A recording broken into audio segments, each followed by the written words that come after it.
We've been fighting a long time, and we have all lost so very much, so many loved ones gone. But you are not alone. There are pockets of resistance all around the planet. We are at the brink.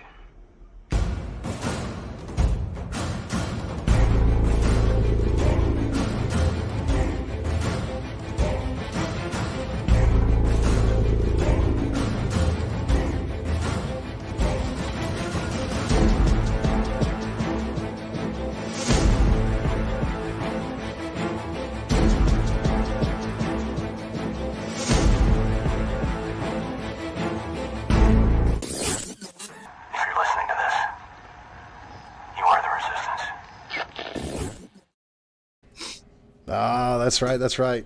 We are live. It is Wednesday, guys. It's time for another SITREP. I'm Aaron Sampson. This is episode 65. And it is dark in my corner here. I wish it was dark in mine. What's up, guys? Yeah. I think they know who I am by now. My name shows up when I talk, and I think we're going to be fine. We have our guest this week is my brother in real life and in Christ. Corey. What's up, everybody? Seeing the chat starting to fill up. Hey, guys, before we get started here, I want to show everybody. I have a superpower now. Watch this. I get it. Oh, my God, he's the Flash. How did you get here? It's pretty funny. They're looking in the dark room. They're like, it's really dark. We can't tell what you're doing. We're actually at the same place. I'm at Aaron's house. We're visiting. My casa. I gotta get La some more light casa. here. I think you look great. I don't know. Yeah, so I had days off because I'm, obviously still out. My hand's looking better. I don't know if you can see, but stitches are out and just really tender and going to be a wicked scar. But I'm still not working, so we came over to go to the zoo and hang out with Aaron. And yeah, man. The whole crew's here. So yeah, I'm surprised it's not chaos right now. But it's, most of the kids they've been doing playing very all good. day. We tried to wear them out so that they wouldn't infringe. Bro, let me see that mug you got there. What are you drinking out of? What's yours say? The Leftist Tears tumbler. Oh, see, mine says best dad ever. Oh, that's not me. It's a pretty cool mug, though. Aaron's drinking out of a shoe. That's a horn, some kind of ox horn. That's awesome. Yeah. Yeah. Oh man. Yeah. Goes with your Viking look. It does, doesn't it? That's why a friend of ours, Ducky, got it for me when he came into town. Yeah. Dropped it off. So let's say hi to everybody in the chat so far. I'm seeing April and Ray. We got CCMC. What's going on there, buddy? Victoria, Melly, the Safrancos. Hey, guys. Hey. A couple people popping in. If you guys are Sean, just Victoria. popping into the chat, make sure you guys get up in there and say hi. Let us know you're here watching live. Let me know if Through the Black is live right now. I haven't got an update yet. Because I let the air out at Tom's tires. Just like quit promo and stuff when we launch our Yeah, and I pretty much told him straight up in a nice, calm, mafia kind of way, if you like this kind of stuff happening to you, then stay with Wednesday night. Well, Through the Black. Just Is went it? live. Son of a gun. I think they've been on longer than you have. Yeah, I think they're you the have to reason. change. They're the reason we got They're the reason I inspired me to start this. So, On the same night. they made disciples, and then hopefully we're making disciples, but we're not trying to really tell you to go attack your mentors or anything like that. We just wish that the mentors would be less prideful It's when they Jason. choose, and Jason's you know what going I'm saying. live. Oh, it's Jason. Yeah, Okay. No, I know. I don't know. There's certain nights that work for people, and we're fine with, most people listening to us tomorrow. Everybody comes It's- over here anyways. It's less pressure. Right? We love all those guys over there. Yeah. Hey, there's a familiar name for you guys. Leanne Chadrick. Saying No, she's hi. not allowed There in she here, is. bro. She's not allowed Hello, in mother. here. Mom, we can see you. I gotta tell you. Hold on a second. I gotta tell this funny story. Mom, don't be mad. She texted me before the show and says, "Is this going to be audio and video, or audio or video?" And I said, "It's going to be both." And she said, "They're not going to be able to see me, are they? I'm in my PJs." So, yeah, No, I'm not wearing any pants. that's Hi, like the Chadrick's thing. mom. We can see you. No. Yeah, yeah. Nice matching set of PJs. Well, if you think this show's going to keep you awake, you're wrong. Because, I'm on. yeah. All right. Well, hey, let's get Snoozeville. going. What's going on, Corey? You know, my son turns 3 tomorrow. That's crazy. You know It is that? crazy. Do you remember when no one had kids and I did? Yes, I do. Do you remember how I said you guys are idiots and you need to start having kids so my kids aren't like grown-ups by the time you start having kids? I think I do actually remember that. Yeah, that happened. So I have grown-ups and now you have little kids. Well, I mean, you got started before I was married, so that's kind of hard to have kids with when you're not. I wasn't married when I got started. You I'm are. not advocating it, but Sometimes it happens. You're a model center. listen, it was in our generational. It's generational, I'm telling you. And we broke it. Hopefully. Right? We did. No, I mean You me. did. I'm saying You me. did. Hopefully I did break it. Yes. Hopefully I broke it. Just kidding. Well, you know, it's super cool because I think that a lot has changed in your life for sure, bro. But I guarantee you it probably had a lot to do with when you became a dad. Oh, Is that true? absolutely. Yeah, for sure. Especially, and I think I'm sure I've told you. I know I've told Mom, but it's like you get a different perspective of God's love when you do have a kid, because then you can identify from that angle Yeah. of just what he gave up for us. And that's mind-boggling. Yes. So that's huge. It was a big change. And then, well, yeah, when he's 3 now, so he's just absolutely bonkers. And a lot like me. And I think it is the things that makes him so, he's like a spaz. I remember Dad used to call me a spaz every day of my life. A booger-eating spaz, if I do remember correctly. Yeah. And he is very he's crazy all the time, even until bed. Well, like, so tell us a little bit about, how you, your upbringing. I mean, it's not the same. I mean, it's the same upbringing as mine, but it's a very different perspective, I believe.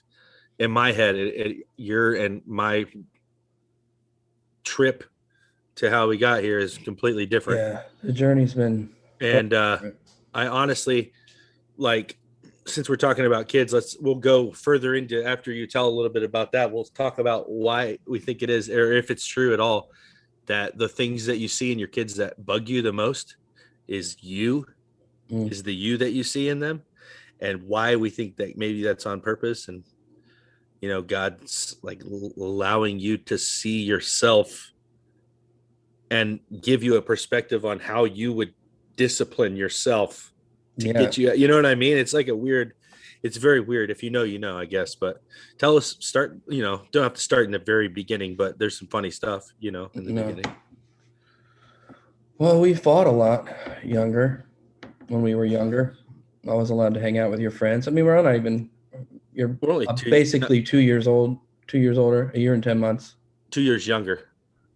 You're 2 years older than me. Yeah.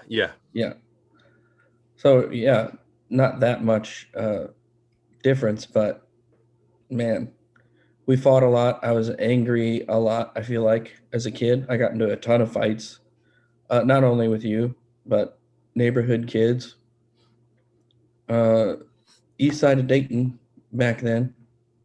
All of my all of my friends that I had younger brothers that were into things that kids my age shouldn't have been into, and that kind of started me off on some wrong paths, or at least testing out some things that I shouldn't have been. Right. I mean, you got married so young that your life trajectory changed pretty drastically because it had to.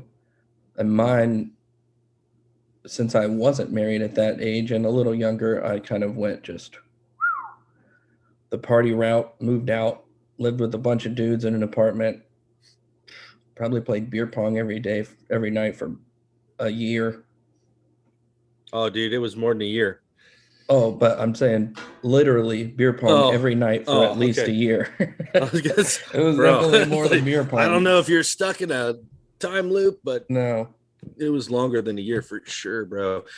I'll tell you what, from my perspective, you can keep going, but like when I used to come to your shows, like when you play at different bars and stuff with your band, I didn't get to come to like every one of them because I had a family and other stuff going on. I just couldn't come, even though I wanted to. Yeah. But when I get there, like I'd probably go like maybe I don't know. I tried to go like maybe once every 6 weeks, something like that. We didn't start till late. Right. Most of the time, and I had to go to work too. So I would come for a little bit, but I would come like maybe like once every couple months or whatever. And it would literally be like the entire night was deja vu. Like everything about it was like, I've already had this night before. Like sometimes your set list was the same people were there. Everybody drinks the same drinks, talks about the same stuff. You know what I mean? They all lived in the same place. You guys were together, like the group of you. Yeah. It was like weird, bro. Cause like my life's going on. I'd come back and be like, we literally just had this weekend, like 6 weekends ago. It was weird. I don't know if it probably didn't seem like that to you. Maybe it did, but well, I mean, outsiders being an original band. Yeah. The only thing that changed was the cover songs we played, which was maybe 5 or 6 in a night. So we played everything we had ever written every time. So the shows were very similar. I can see how you see that, but I just mean like the same people would show up, the same, you know, it was like, you know, I'm saying hey to everybody. And it's like, I don't know. It was just weird. Like, I don't know. No, but which is exactly why now, I mean, things have changed pretty big. I mean, I don't play in the band anymore. And that lifestyle is, I mean, has no appeal any longer because we did it for so long. Hey, let's go into that a little bit. What's the reason? There was a major like turning point that happened in like your teenage years in church that really pushed you out of, you know, out pretty much out into the thing, right? Your situation in the youth group. Yeah. Tell us a little bit about what was going on. Well, at the time, J-Town, I don't know. We had Jeff on. I think it was called, yeah, you did have Jeff on. It wasn't called J-Town anymore, but that's just how I referred to it because that's how it started. But I think it was called The Experience by then. Yeah, that's what it was. Whatever Brian had it called anyways. But I was leading worship on the worship team with pretty much all my band guys, or who eventually turned into my band guys who were like, hey, we play music at church. Why don't we start a regular band and start writing some music? So that's kind of how it happened. And they're all my best buddies, it was seamless pretty much. And, you know, I was smoking cigarettes and, you know, I had a relationship with a girl that I shouldn't have had at that time, or like that, I guess, in church. I mean, so I was, you know, my life wasn't what it seemed on stage. And I had a lot of influence, just my personality and, I mean, growing up in the church. So everybody there knew me. And so long story short, Pastor Brian asked me to basically step away from the youth group entirely. So yeah, I think that definitely did push me. Actually, I wrote one of the first songs I wrote, "Changing of the Guard," was pretty much about that whole situation. You know what that song is, but people Yeah, don't. I do. But, I like that song. You can actually. Yeah, tell us where to find it if you can find You it. can. I think it's on YouTube. Actually, we didn't put them up. Some stranger has them up. Somebody asked me if our songs were on YouTube ever, and I was like, I didn't put them up, but I checked and found a bunch. So I think you can hear it. The band's called The Audible Influence. Can't you find them on SoundCloud or something? I don't know. I think he must know somebody in our group. I think he might know Alex because he had a bunch of like Surviving Monday stuff too. Whoever this dude is. What happened to all your stuff? Why don't you put your stuff up anywhere? This is 2021, bro. You don't got nothing. I don't have any. I don't have any more EPs or CDs anywhere. People ask me, well, not so much anymore, but that's how you know you're the real deal. When you make CDs of your band, you give them all away, and you don't even keep one for yourself. Therefore, you have no proof that this ever actually happened. It's on YouTube. And I think I might have had one. I can't tell you the last time I listened to a CD, honestly. Yeah, I know, but it's funny that you don't have a record at all. Like, yeah, nothing. Maybe it didn't happen. I have nothing. Yeah, it didn't happen. It's kind of funny though. Like, I didn't know all this stuff about your brother, but I'm going to start hanging out with your brother more than you. No. Yeah, for sure. No, I actually relate with a lot. Hey man, I'll come to the zoo. I'll go to the zoo with you. I actually relate to a lot of it because I had a similar situation that kind of like, as a 14, 15 years old, I had a real confrontational thing with a youth pastor. We had a whole situation that happened, and it's too long to go into right now, but he tried to get all of us in trouble after we went and told all of our parents about the situation that happened where we were doing like spiritual warfare at a Christian camp thing after we were being a bunch of, teenage boys. And so we kind of let him know what was happening, and they kind of used that other situation to cover up for what had happened that weekend, that night or whatever, when the pastor came out and yelled at all of us. But that was something similar. It was kind of like I felt pushed out, by that kind of community. It's like I never felt accepted. I was back then, it was Jinko pants and stuff like that and chains and whatever. And it was always like, oh, those chains represent your bondage. And I'm like, yeah, okay, whatever, boomer. Yeah. It's actually just attached to my wallet. Right. It's just because I leave my wallet places, But I had a very similar thing too. Like I went out, instead of going the music route, like making my own music, I became a DJ and worked in the bar industry for a long time. I was partying with like rock stars that you hear on the radio and stuff. And my life didn't really change around until 30 when I had my son as well, And then I got to understand that unconditional love. That was the one. Yeah. And it was, having lots of time to look back. It was I felt like obviously I wasn't perfect. I didn't think that I was perfect, but I felt like my heart was in the right place when I was there doing what I did at the church. So I kind of felt slighted, but I get that I obviously wasn't where I should be, and that position that I held had such an influence over the other kids that were younger and would look up to me, and I get it. But at the same time, like even after I left,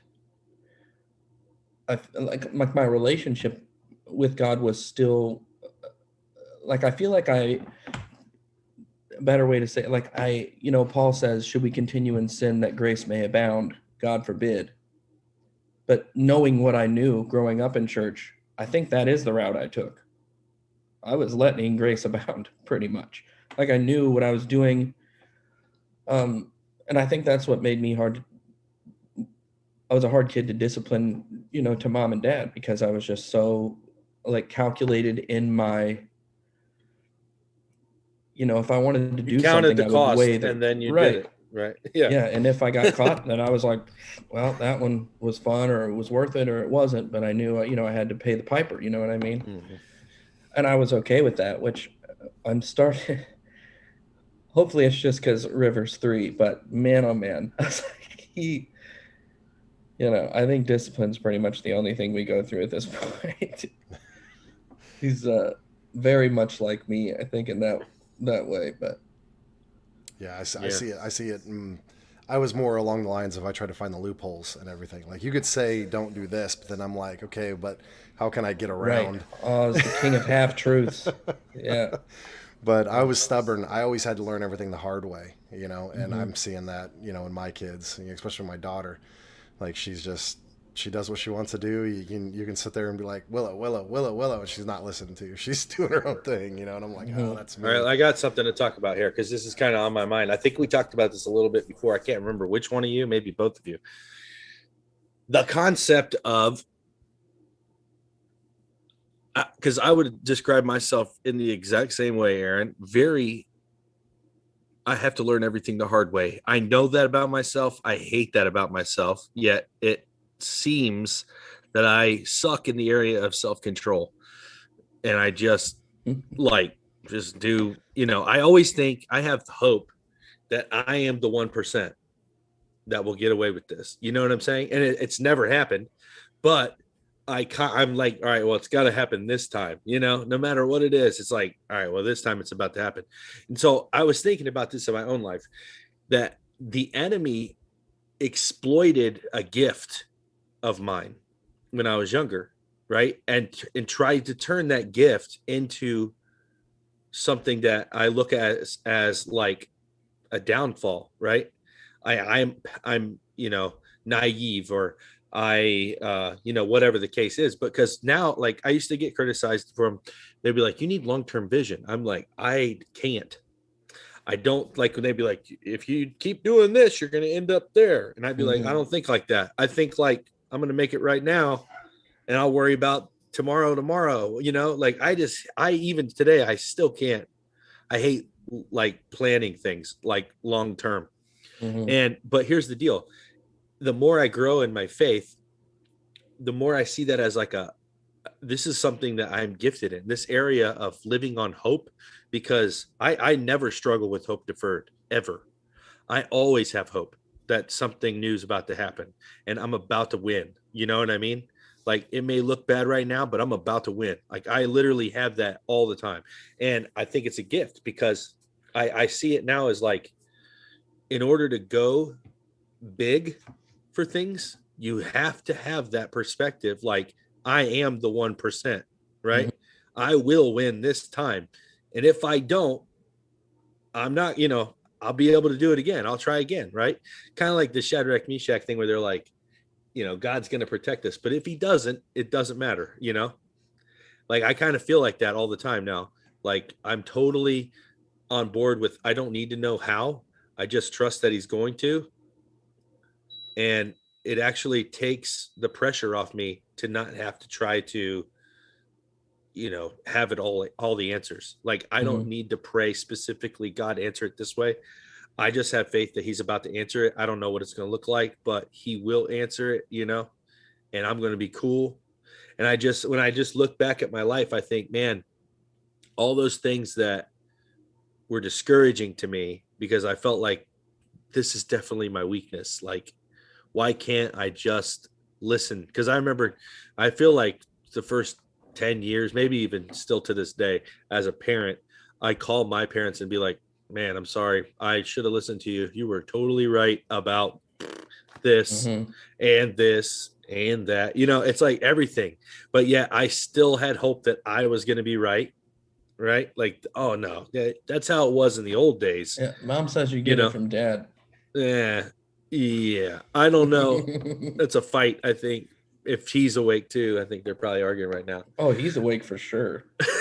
Yeah, but does she know he's awake? You know what I'm saying? But yeah, so I don't know which one I got it from, but man, I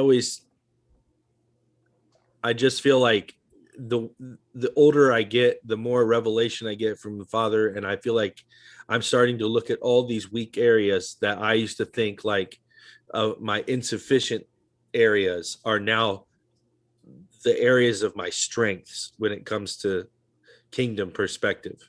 And I just have to learn how to walk in that. Mm. You know, I was listening to a guy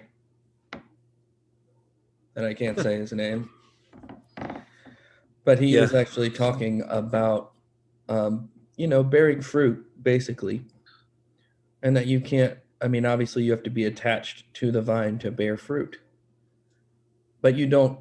You don't have to do anything else other than be attached to the vine and stay attached. Because if you come off, you're just a stick. But when you're attached to that vine, he does all the work. He does all the growing, all the fruiting, you know. Yeah. And that's it's a good perspective to have and to think, you know, like I was telling mom earlier today because she sent it to me, and I was like, man, I just need to stay attached to that vine, and then, you know, trust, hope, Yeah. try, you know, it's which is easier said than done, but I mean, he's made it pretty easy, honestly, to stay attached. I mean, Well, I think this last week when I was making that wretched man video about Romans 7, I was really like, I'm still in that place. I mean, I just feel like when we feel like the most insignificant, like how and why me, what, mm, you know, it's like everything I do seems to be messed up. You know, it's just, you just feel insignificant. Like there's no way you feel like I don't know, like you can't possibly be used, right. you Yeah. know, Yeah. because there's no reason for it. It doesn't make any sense, Mm-hmm. you know, but yet that's why it makes sense. And I don't even fully grasp that, you know. I still, it's one of those things you wrestle with in your Mm-hmm. mind because you're like, dude, it literally, that verse, God uses the foolishness of the world to confound the wise. My, yeah, it's like wisdom, you know what I mean? Like it makes zero sense why he does it. And the fact that you don't have to earn, because we still think we need to do something right to get a good result, you know, Mm-hmm. but Yeah. like Yeah. we need to try, right? But he doesn't expect You're us. right. I mean, while we And were that's, sinners, he died. man, that's like the lie I get every day from the enemy, dude, is nope, not That's today. because, You well, they didn't get know it today. he knows the You one missed it today. that eats at you. You I know, know. I think hopefully I'm trying to come around that corner of, you know, obviously we won't be perfect. Obviously, the pursuit to be and try to be is still a worthy goal. But he doesn't need you to be perfect before he can use you. He just needs you to be willing and, you know, seeking Yeah. his will instead of your own. And man, that's what I'm trying to do. I'm trying to, oh, is that in the book? What's the Watchman Nee book, Breaking the Outer Man? Jeez, Yeah. about the wheat seed. I did not know that wheat has that really hard shell, Yeah. and until you break that hard shell, it won't grow, and it'll just Right. get, you know, whipped away. So it's like, man, trying to break that shell is really hard, Yeah. but you know, it's all a process. Well, yeah, it's a really cool, it's really cool because, you know, if there's so much depth to those parables, or like if a seed doesn't fall to the ground and die, it can't bear fruit, right? Mm-hmm. Yeah. And You I know, and believe that's the one. I think that's the parable that Jesus said pretty much, if you can't get this parable, you won't get any of the others. It's like, this yeah. is very important. It's like, Well, the other thing with that is too, like if you think about, you were talking about the vine and being, bearing fruit and stuff. Um, like you only prune the good branches, mm-hmm, right? So like yeah, if a branch gets, you know, a lot of fruit on it, it's rewarded by being pruned. mm-hmm, And we hate that part, right? Yeah. So we look at the pruning like, this sucks. I must be doing something wrong. And that's when the enemy comes in and tells you you're right, or whatever, man. Or he just discourages you because it doesn't end up the way you feel like it should. Mm-hmm. You get cut back. And I feel like, I don't know, man. I feel like I'm honestly in a place right now. I don't know. I feel like I'm being pruned, and I don't know how else to describe it or what that even means. I just feel like when I heard that the other day, that resonated with me, and it's still resonating with me. Like, Yeah, man. I don't know what's happening, but I'm being pruned into something or for something. I'm not sure, but yeah, it's Well, in I order think, for you to expand. It's almost like, when a salesman has a territory and he maxes out, right, his workload in that territory. They have to cut his territory and like his workload and give it to somebody else, and then let him go off, expand it, give him more. Mhm. But it has to, what he has, his workload has to be cut. So like, I know this one place where I worked, they would let you go, like if you got to max out your route, you're all commission, but you max out your route, they cut your route in half. They give you half of your customers, but they give you a year of base pay based on your commission from the other half. So you're not losing money. They have to do that in order for you to expand your territory, or you're overwhelmed and you can't do it. Right. Mhm. And that's kind of what I'm thinking. Like, right. It's like, in order, because we know that, the prophetic word for this year was advancement, right? What's it called? Promotion, kingdom promotion.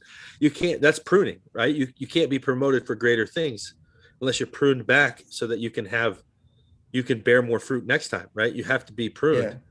And I think it's it's his design is always for you to be growing and moving forward.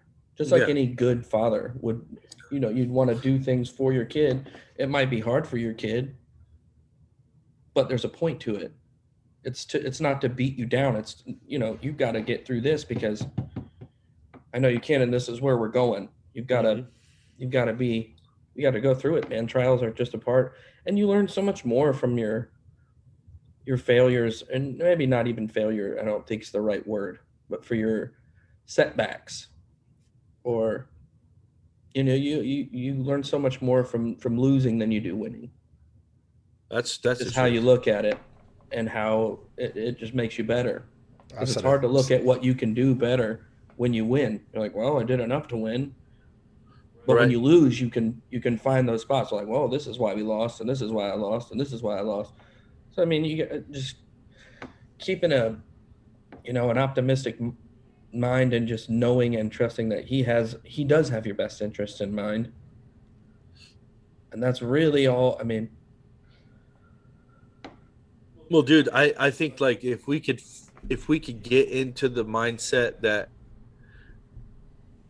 when we're weak and uncomfortable in a situation, we're in the right place. that's where I'm trying to be. Well, This is dude, where I'm trying. it doesn't make any sense. So no one wants to be there. Right. Nobody likes being in that place where you're completely uncomfortable and you have no way to, you can't even figure out anything, right? You're like, I don't know how I'm going to do this. If this happens, I don't know what I'm going to do. Right. I don't even know how I got here. You know what I mean? It's like crazy spot to be in, but that's like the most perfect spot to be, right? Because you're there genuinely out of, I'm guessing the leading of the Holy Spirit, right? I mean, Yeah. he wants you there. Jesus was led into the wilderness by the Yeah. Spirit. So, I mean, the wilderness times. I think that that scenario that you're talking about is, so our biggest enemy, right? We've said this many times before on the show, but I'll repeat it. Our biggest enemy isn't Satan or the demonic realm or all of that kind of thing. That the thing that separates us from God the most is ourselves.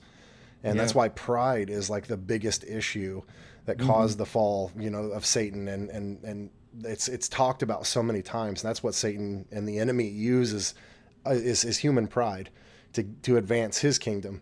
And I think those situations that you guys are talking about are those situations where you don't have any other choice but to rely on God.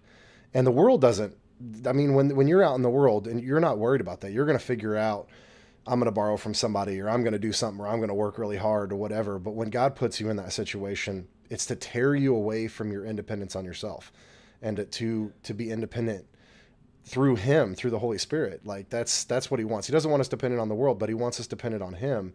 And I think that situation is like the perfect learning experience to tear down and put you in a humble position and rip you from your pride and yourself, especially as men. I think we deal with that and struggle with that a lot, is the I'm going to fix it kind of thing. And we don't wait on the Holy Spirit. We don't wait on God. It's like, well, I'm going to fix this problem now. I'm going to do it my way. And that usually does not work out well. Yeah. You lost your mic, Ian. Sorry, I'm muted. You usually tell yourself, like, oh, it's not a sin for me to try to get out of this on my own, my own strengths. I mean, obviously, God wants me to use my own strengths, right? That's like the trick that everyone's telling, like, oh yeah, if you have the ability to rescue yourself by all means. It's like, I don't know. Well, You that's know how what I you mean? got there, Right. Right. I mean, but that's also another hurdle that you have to learn to, like, tell it to shut up. You know what I'm saying? And I do think that you learn it from, it's a heart thing that you learn from being there and learning it on the fly, like in that moment. Experience is a wonderful teacher. Chance posted in the chat a really good one. It's 1 Peter 5:10. Says, but the God of all grace, who hath called us in, I just moved on me. Called us unto his eternal glory by Christ Jesus. After that ye have suffered a while, make you after you have suffered a while, make you perfect, establish and strengthen and settle you. Yeah. Oh, it goes on. Yeah, he said, Behold, happy is the man, whom God correcteth. Therefore despise not thou the chastening of the Almighty, for he maketh sore and bindeth up. He woundeth, and his hands make whole. Yeah. I mean, it's like, being refined through the fire, like a blade, man, It gets beat, gets burned, gets hammered. And then, that's what makes it strong. That's why I've always liked the potter's wheel thing, because anybody who's ever done pottery knows that you have to mold all of the imperfections out of that clay, because when you go to actually put it in the fire, if there are imperfections inside of that clay vessel, it will shatter, it will explode. It will not take the temperature, the heat. And I believe that's the same kind of thing, that refining fire that we go through as well, but it has to be molded and shaped by our Creator first to get all of those imperfections out. And that's like a perfect example of our walk, in Christianity, as we go through this molding and this shaping, and that's our own kind of life, right? God has orchestrated all of the twists and turns that happen in that life. That's why I love the arguments of predestination versus free will. And I'm like, it doesn't have to be one or the other. It's both. God's big enough. He can make, your book with, I always compare it to those choose your own adventure books. It's like he wrote your whole book with all of the options and decisions you're going to make, because ultimately you're going to learn that lesson. That's what we talked about. There's two ways to learn the lesson: the easy way and the hard way. Right. You're going to learn that lesson through that life event, no matter which path you take. God, when you sign that contract, it says he leaves the 99 and goes after the one. That means that one was part of his flock. I mean, Jesus also says, my sheep know my voice. It means there's other shepherds out there, right? So when he's talking about this whole iconography of this depiction of the shepherds and the sheep and stuff, that's part of his flock. They do stray from time to time. And, he goes and gets them and brings them back. And that's what I think is so awesome, is that God has built all of these scenarios. I mean, it says that what the enemy intended for evil, God makes for good in your life and for his kingdom. So all of these things, all of the experiences that we deal with, it trains you. It's like boot camp. I don't know how many times I have, even when I went out on my own and was doing my whole prodigal son days, that I still relied and fell on to the Father when I couldn't do it anymore. And that's where my faith started coming from, is knowing that when I did something, when I tried to build up this sandcastle of my life and it came crashing down, it wasn't God's fault. It was my fault. I built that sandcastle. I didn't build it on a firm foundation of him.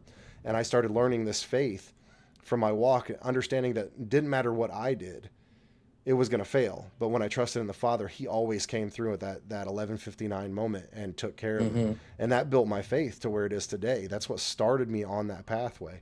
So, I mean, that's just how he has done things in our lives. Did I read it last week about the pebble? I don't think I did. So I posted it up on Facebook. There's somebody, they sent out this like little thing, and this guy said that he took his daughters. He had 4 daughters or whatever, and he gave them a pebble and gave them a sucker, and he sent them to walk down the road. He had them put the pebble in their shoe and put their sucker in their mouth, and have them walk down the road and come back. And then he asked them about how their walk was, and every single one of them complained about this walk. And they were like, oh, it was so hard to walk with this pebble in my shoe, and you know, I'm glad we're back here and this and that. And he said, and not a single one said anything about how sweet the sucker was. It says that's how we are as humans, is we concentrate on the pebble in our shoe, and we don't concentrate on all the blessings and miracles that the Father has done in our lives. So, I mean, dude, it hit home.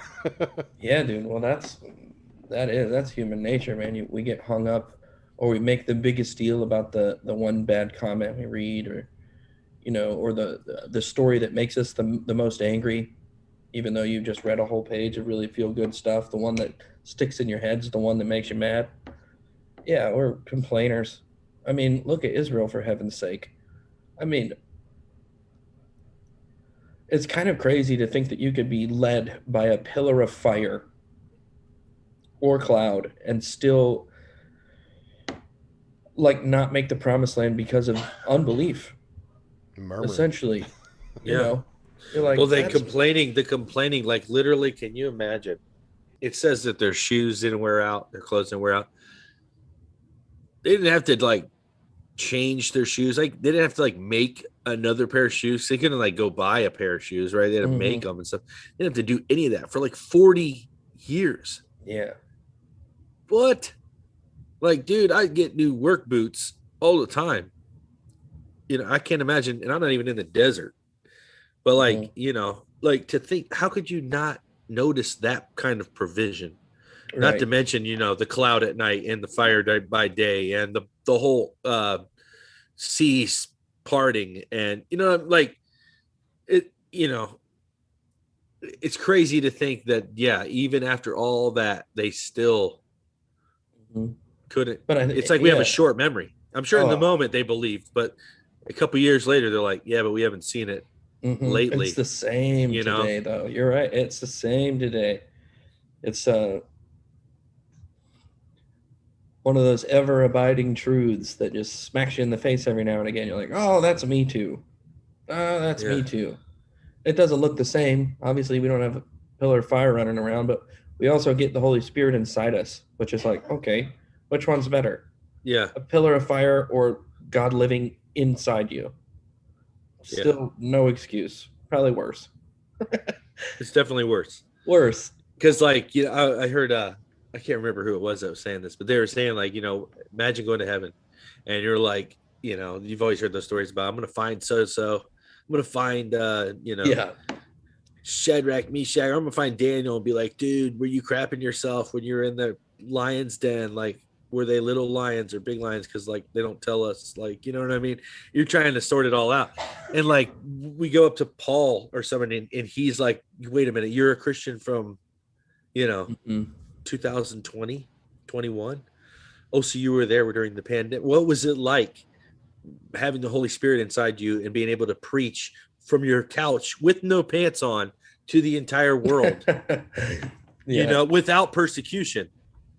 And we're going to be like, I don't know. I didn't really do it that much. I only did it like on Wednesdays, or I had like a lot going on. They'd be like, what? I made a lot of memes. You know, yeah, I was at, you know, I had to go do this or that. Like, it still convicts me even to this day that when God called the apostles, he said, leave everything and come with me, like follow me right now.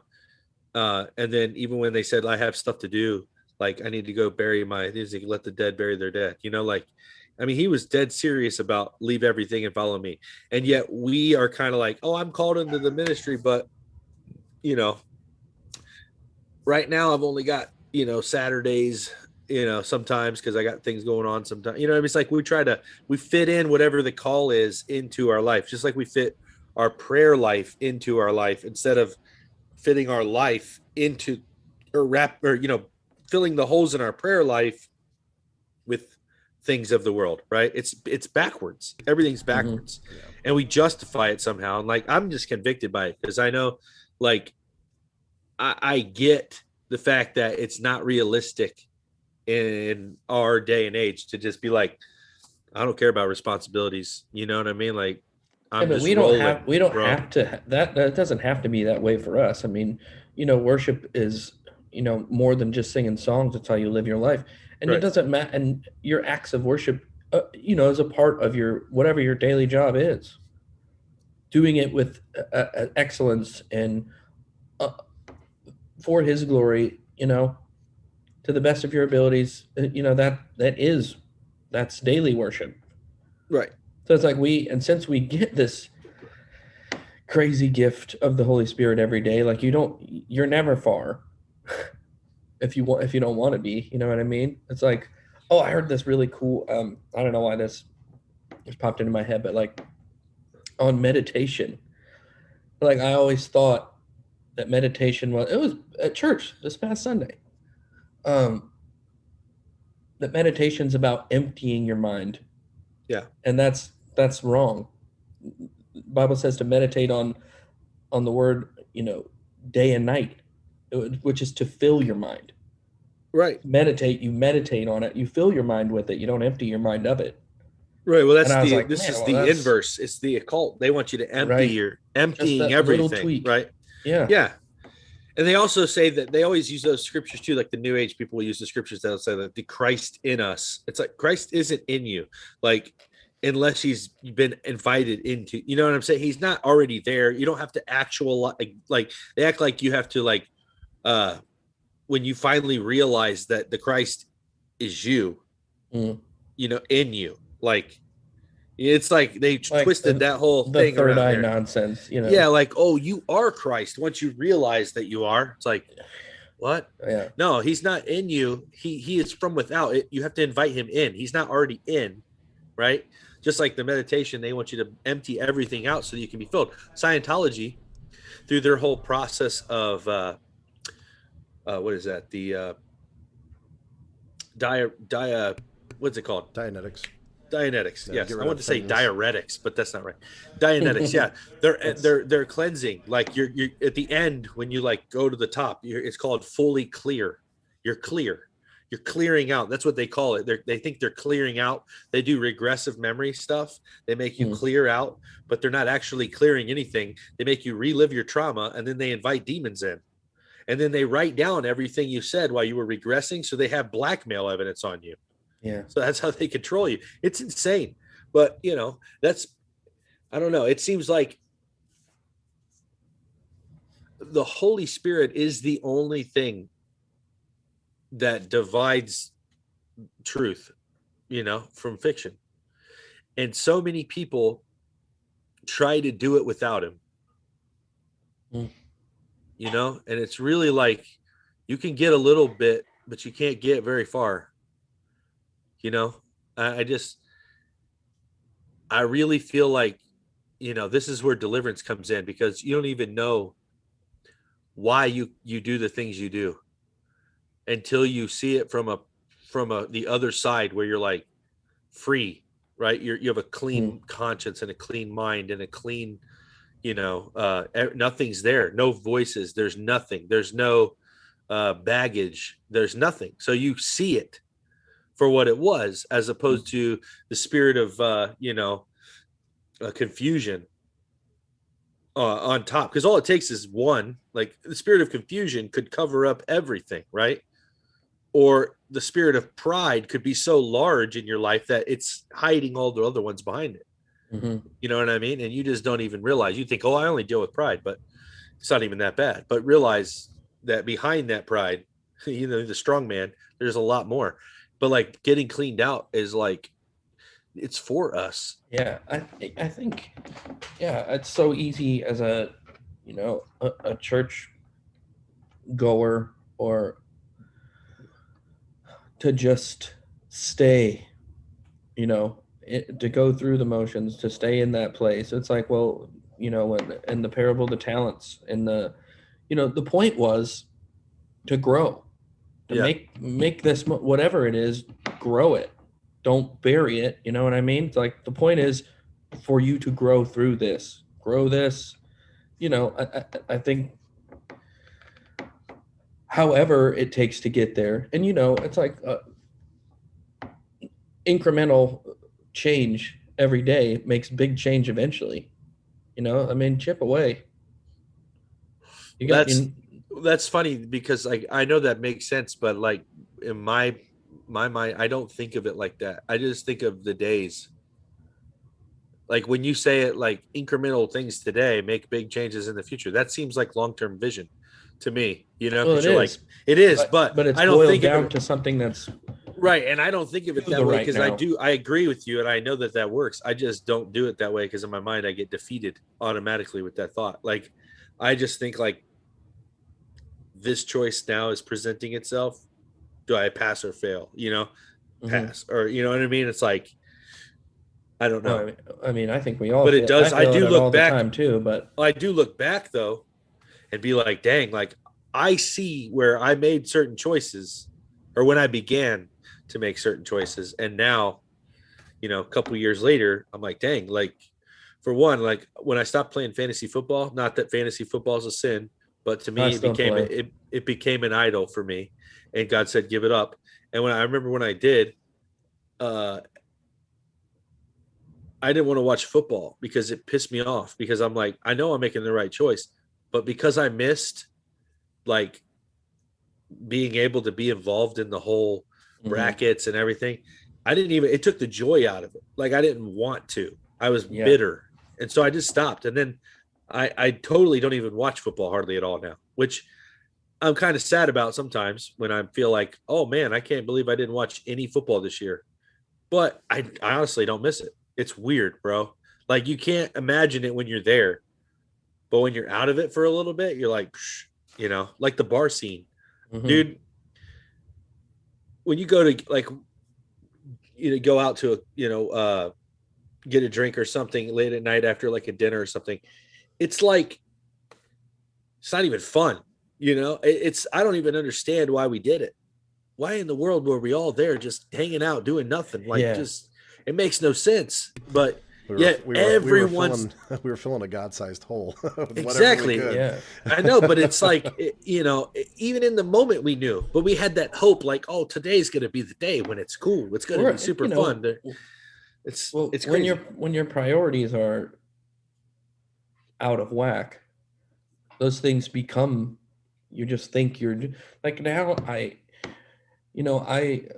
love bourbon and stuff, but I can't. I like doing it at home. Like I don't want to go anywhere. I just want to be at home and do it. Like yeah. It's just different. It's all just different. Vicky, dude, I love hockey. I couldn't even give up hockey for Christ. Because I don't believe that he would ask me that. And if I feel like Christ said, you must give up hockey, I would say, get behind me, Satan. Because that's not Christ. Just kidding. I would give up hockey for Christ. But I don't feel like he's going to ask me to. He might now. Because I can't even watch it. You spoke it into existence. Yeah, he might now, pal. You know what? If God asked me to be a missionary, I'd go. Because you find out if you're out of his will, your life sucks.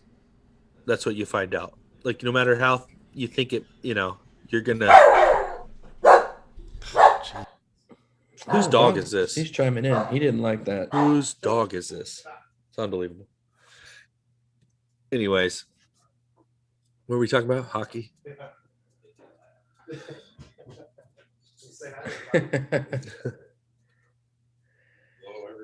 Yeah. Hey, Roger. Hey, Mom thought Roger's he here. might now. Father-in-law. Ian's broadcasting from in there. We got everybody showing up. There he is. Yeah. There he is. Hey, get him on here. Roger's a man of few words, but when he does speak, it's one of those Hey, things dude. you listen to. Oh, that's right. Good to I see met you, man. Roger. I Yeah, met Roger at Sakote. That's Yeah. right. Yeah, you pretty much know all of our friends now, of course. Well, my dog's all freaking out. I Toby feel- used to be his dog. Oh, yeah. Well, I did want to say Yeah, before we obviously. go into the break, man, is something that, because we're talking about down this line of thinking. We're about getting into the Roaring '20s, which we kind of hit on a couple of days ago, like where the same thing happened with the Kofu, this whole like pandemic thing in 1918. Yeah. The same kind of thing happened, and then they had this big boom in the alcohol sales and the paranormal and all of this You're stuff. right. The Wow. 20s, the That's 1920s was interesting. big into this. And I think we're going to see a similar resurgence into the Roaring. They're already calling it the Roaring 20s already, the 2020s.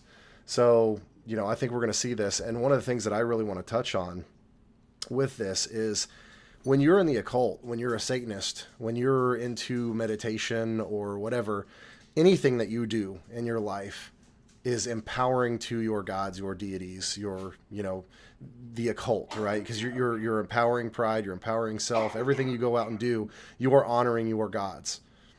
As Christians, and there's power in that. That's why people flock to it. And as Christians, when we only do church on Sunday, or whenever we fit God into our lives, this is why we see as few miracles as we did. I guarantee you, when the apostles, they didn't leave everything that they had to follow God, or to follow Jesus when he was here. If he was just doing a sprinkling of miracles here and there, you know what I mean?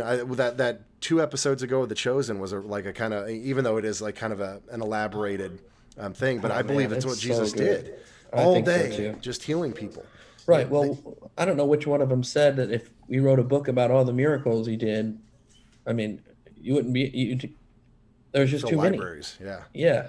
What was funny to me was that they were so mad about it. They weren't Like, even they're doing like, "Where's anything. Jesus?" And they're like, "Dude, he's still over there. He won't tell anybody to leave. He's not going to leave with people in line." And then, you know what I mean? It's like all day, to the point where he comes staggering up to the, Yeah. and he that's can't so get his shoes crazy. off. And while he's walking into the camp, like completely worn out, they're all fighting. All the disciples are like arguing with each other and having this Yeah. fight. And they come in and they see, like, it's like the shame that they felt, watching him walk in completely wore out from the ministry, and his mother going over to wash his, or like to take his shoes off and stuff, when it should have been Yeah. them, but they were too busy fighting with each other. It was like, it's a powerful show, dude. I don't It care. really is. I don't care, if people will be like, "Oh, that's not in the scripture," or whatever. The purpose of film is to invoke your imagination. If we can't love or follow, or we can't model something that we can't feel or see. Like, we have to have an experience where we know what it is we want. That's what imagination is, right? The enemy does it. Every single thing you see around you is built out of someone's imagination for a future, right? If you look at the futuristic stuff, they're showing you what they want to mold the future, our future, in the next 50, 100 years. It's interstellar travel, working in magic for sure. Like, everything is magic workings now on TV. Communication with extraterrestrial whatevers, right? Entities, mixing of genetics. Yeah. Like, everything is completely jacked, but that's why we're creating it in the first place, is because they're modeling it, we're seeing it, and we're thinking they put a twist on it to where we want that. Like, oh, I want a little alien baby. You know what I mean? Like, I want a little baby Yoda. He's so cute, right? Little llama. It's like, there's so many weird stuff that it's like, you can't get rid of a demon that you're friends with. You ever heard that saying, right? Or you can't cast out a demon you're in love with, or something like that. I can't remember what it was, but yeah, that's the thing. They make all this stuff appealing in the world, and then we look at Christianity like, well, that was the olden days, or there's nothing for us now. Like God, the first thing that comes to your mind, what would, if you saw a video of a person with a jacked arm growing, and when they're praying for him, his arm grows and it's like, I'm healed. He's freaking out, right? If your first thought is, this is fake, you're doing it wrong. You know what I'm saying? Because it shouldn't be that way. Whether it's fake or not, we should be like, praise God. Like maybe that video inspires faith in somebody for the healing that they haven't got yet, because they saw that and they needed to see it. That's what signs and wonders are, right? We don't see them. Do you ever think that that's what all of this exposed culture that we have has literally whittled away people's faith and their beliefs? Yes, their I belief do. structure? I do that. I'm a victim of this. This is exactly, I absolutely know how you can do this, because I can do this. I can get on a computer. I can make you think something about someone by editing. And so now, I mean, it's absolutely super easy. And now people get like this weird perspective of everything, that all this stuff is lies and all, when really, like, and it's it's got to be a sin to only focus on the negative, to only point out. Helpful to you. No, it's not. It's not edifying. I mean, it's not when it says, whatsoever things are good, true, think on these things, except for when you're pointing out the other things. It doesn't say that, right? It literally just says, I mean, I know we should expose, but like, I feel like people are so quick with that's fake, or that, there's something wrong with that, or the doctrine's bad on that, or, it's like, it's not your job to pick apart. What's the scripture say? What is it in Matthew maybe, or Luke, when he says, if Jesus says, if they're not against us, then they're for us, right? I think it's Mark. Well, I think with that whole like the whole thing that you were just saying with, I mean, you can watch, I mean, I've heard testimonies of people who went to like Benny Hinn and stuff like that, and they had the faith that was there, right, to believe that they were going to get healed and got healed. It had nothing to do with Benny Hinn, right? Even though, as much as I don't like him or anything like that, but we can look at Ravi Zacharias, we can look at all of these pastors who we know are steeped in corrupt stuff, right? But if you have the faith, see, that's what God has built into the reality that we live in, is that faith actually changes our reality. And that's that. I mean, it's like the whole speaking and believing, like the speaking blessings and curses, our faith. Like Jesus himself said when he went to his hometown that he did less miracles there because of the lack of faith of the people there. And I could see why. They looked at him and said, that's Joseph's son, the old carpenter. He's not the Messiah. Yeah. And because they didn't have, it didn't say because Jesus didn't have the ability to do so. Yeshua could have done whatever he wanted to at that point. Right. He's that, he had the empowerment of whatever. I mean, even Satan came to him and said, if you wanted to, you could turn this rock into bread. You could, if you jumped off of here, the angels would lift you back up. Satan wasn't making that stuff up. Jesus could have healed anybody that he wanted to, but when you look at when he did heal people, their faith was all on that's all he talked about. The guy that they lowered down through the ceiling, he said, blessed are you to have friends who are faithful and believed in this. And when he asked somebody to do something, he said, pick up your bedroll, right? He was telling that person to step out in faith. Open your eyes and see, this was all about faith. This is part of our reality. This is part of the matrix that's built around us. We have to have faith and we have to believe. And this goes back into the story we talked about the other day about the guy in the wheelbarrow. And Ian, was it you that said that, or was it one of our guests was talking about the wheelbarrow story? You're muted again. Come on, our pastor used it as an analogy in his sermon about having faith from the wheelbarrow. Yeah. Right, man. I mean, and for those of you guys don't know, it was just a story about a guy who was able to do this tightrope trick, and then he did it with a wheelbarrow, and he was doing it in more and more elaborate ways, and finally he was going to the Grand Canyon, and he had this neighbor who was like rooting him on the entire time.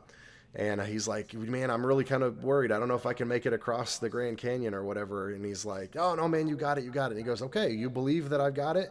Then jump in, right, into the wheelbarrow, and I'll push you across, right? And that just hit with me, because I don't know how many times I thought about a scenario or a situation and been like, I know God can do something for this person, or I know God's going to do something for this person. And then when it comes to me, It's like, Yeah. why would God want to do anything for me? Why, Right. Well, Hey, what that the makes me moral think. was like, if you could have faith, but there's a difference between having faith in someone and having faith in someone. Like you're in the wheelbarrow, from the wheelbarrow, like from it.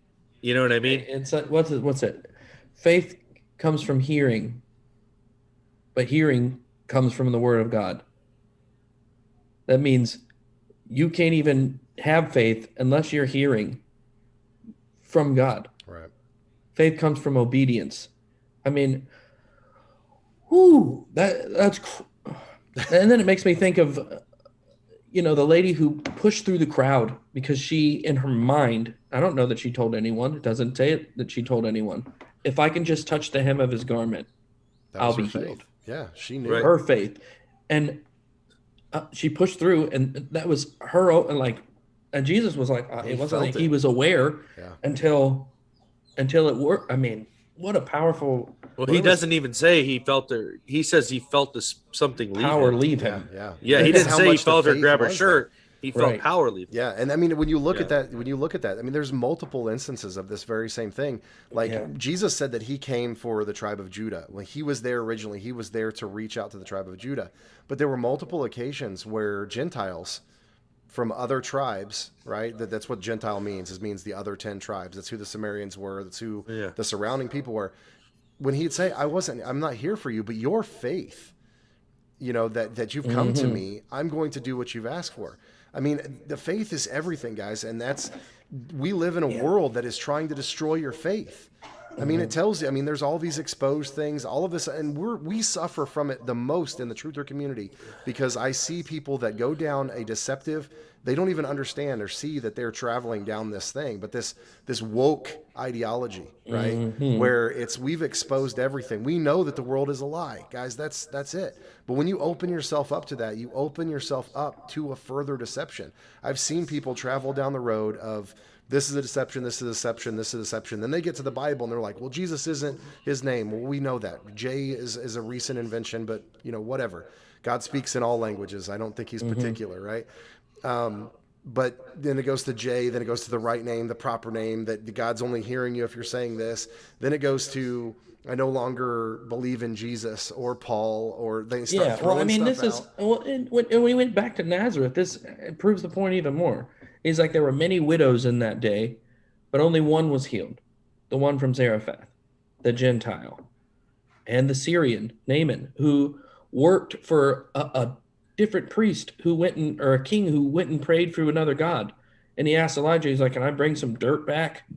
Because now I know who the true God is, but part of my job is taking this guy into where his God is, and he's old, so I kind of have to help him bow down.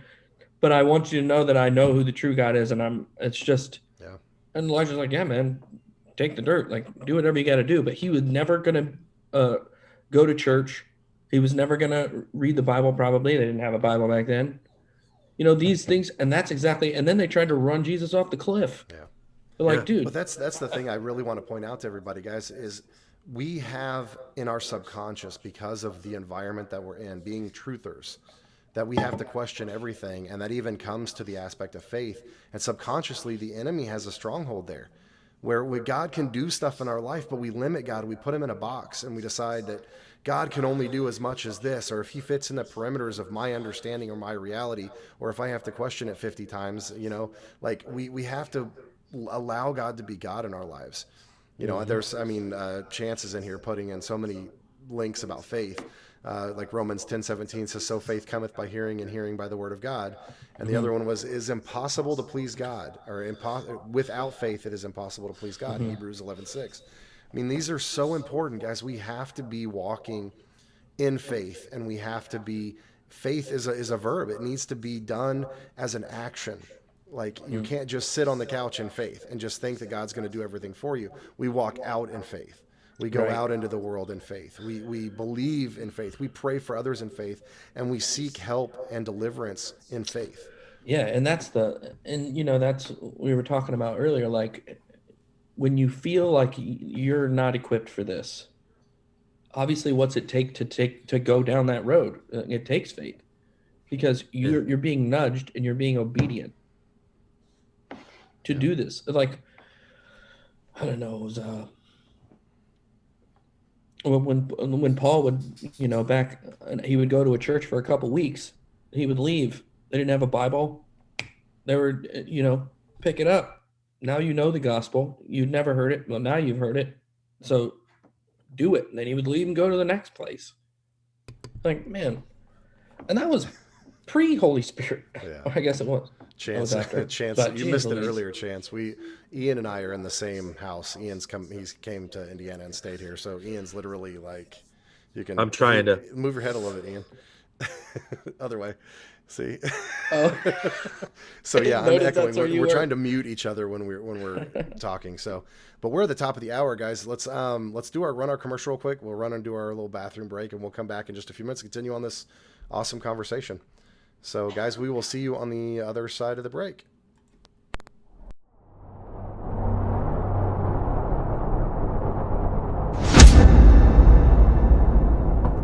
Allow me to introduce you to what the world has been waiting for. I've come to herald the arrival of a generation with the capacity to see God's dream become man's reality. Oh, can you see it? We are the ones who refuse to blend in or fade out. We can't stay hidden in the church, and we won't stay silent in the streets. We value faith over fortune. We long for presence, not popularity. We'll take the kingdom over comfort, and we trust the gospel more than the government. There is something in our DNA that can't accept the status quo, business as usual, things as they are. We will never fit in the box marked normal. But you know what? We never really wanted to. We've watched our parents and peers give their lives to a cultural system designed for our destruction. So our minds have been made up. We are persuaded and convinced that the freedom Christ promised is the freedom Christ purchased with his blood on that cross. So that cycle of broken people breaking people, it ends with us. With suicide, depression, sexual dysfunction, and substance addiction beckoning and threatening the destiny inside us that cries to be realized, we say no to moral degeneration. We say no to a world that pretends that sin is no big issue, friend. Sin is the only big issue. We say no to the idea of just fitting in to this broken system. The time for change is now. Let the world choose its own path, but let them know that we are the resistance.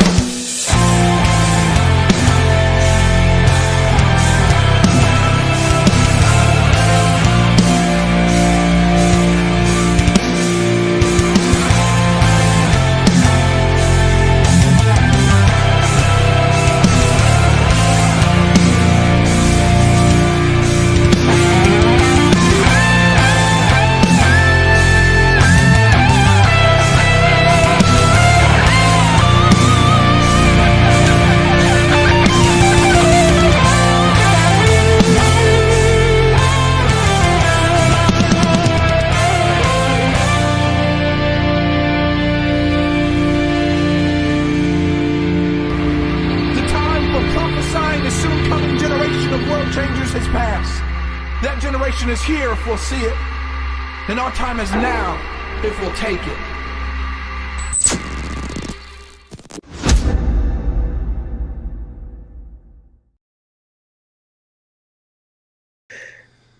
All right, and we're back, guys. Thanks for sticking around. I see everybody still in the chat.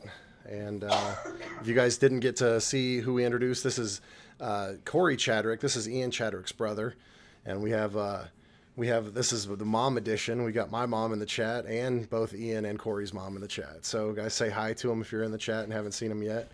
Leanne and Victoria are our mothers, and they're hanging out. We're making our mom so proud.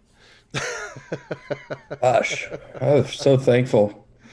Oh man, I know that you know what's, speaking of what we were just talking about on the other side of the hour, and I've heard this many times from my mom, is that she prayed for me when I was in my time of, walking in the world, that's what she did all the time. And I believe that her faith, it's just like reminding God of the promises, like she Absolutely. dedicated me to the Father when I was a young child. And that part, she wanted to see the other side of that dedication, and she was reminding the Father constantly, hey, remember, I gave him to you. I want to see him actually, start walking in that. Dude, I've got a funny story. Yeah, my mom, the same thing. And I had, I was, I don't think I was quite moved out yet, but I hadn't been home in several days. And it's like a snowstorm. And so my mom told me she was praying, God, just let me know he's okay. And I was stranded at the mall, like the Beaver Creek Mall, and a news person was there. So all of a sudden I come up on local news, and my mom's watching local news and sees me on TV. Like, I was like, that is really crazy, Mom. And if I hadn't been stuck there in the snow, and then some news person comes up, hey, can I interview you? I was like, oh, sure. I mean, yeah, God, he's working more so when we can't see it. Yeah, man. And thank you, Mom and Dad. But yeah, guys, that's the whole thing. Like we've been talking with somebody here recently about a situation with their son, and we are keeping a constant prayer for him. But we've told them as their family members, guys, be praying for them constantly. Like, keep reminding God, keep taking them into the courts of the heaven and offering up the case. Like show them to the Father and keep him in remembrance. And that's what we need to do, guys. If there's situations that need, broken marriages, there is sin that's in your life, keep praying about it, keep going to God about it, and you saw Paul when he talked about it. He said he had a thorn in his side, and he constantly was going to the Father to have him remove it, even though it wasn't granted to him. There was a reason why, and I think he stated in there that he had that thorn in his side to keep his pride low, because he was, the Pharisee of Pharisees. And he studied under Gamaliel, and he knew the Torah forwards and backwards. He needed to have something to keep him humble. Or he could say, I'm walking in the footsteps of Jesus, and he would have, who knows how that could have directed him. And we talked about this on last week's show. And this is still, boggles my mind to try to think about this, but that God allows us sometimes to have a sin that we struggle with, to keep us away from other stuff, that you may have something that you're struggling with that God has you in for a time, but it's keeping you from a more deadly sin, or it's keeping you from something else. So not necessarily sin, but a situation in your life that you don't like. We'll put it that way. There could be something going on in your life that you're struggling with, and God is keeping you from something greater, that could be damning or destructive to you. And I just thought about that as a father, and I was like, man, how can you imagine that decision? To have to make a decision to say, okay, my son or daughter, I have to make a decision that they're going to have something that they're going to suffer or struggle with. They're going to have some kind of tribulation that they're going to go through, or they're going to die. I have to make this decision for my child. And God has to do that for each and every single one of us. That he has to allow us to be in a situation where we're going to have pain, we're going to have suffering, we're going to feel hurt, things like that, or we're going to be down a path of destruction and die. To me, it's just a crazy scenario that to me is just that extra step of understanding the unconditional love of the Father, and understanding that he has to make those kind of decisions, because that's the life that we are teetered on, is the pain and suffering or our own destruction. It's crazy. That's good, man.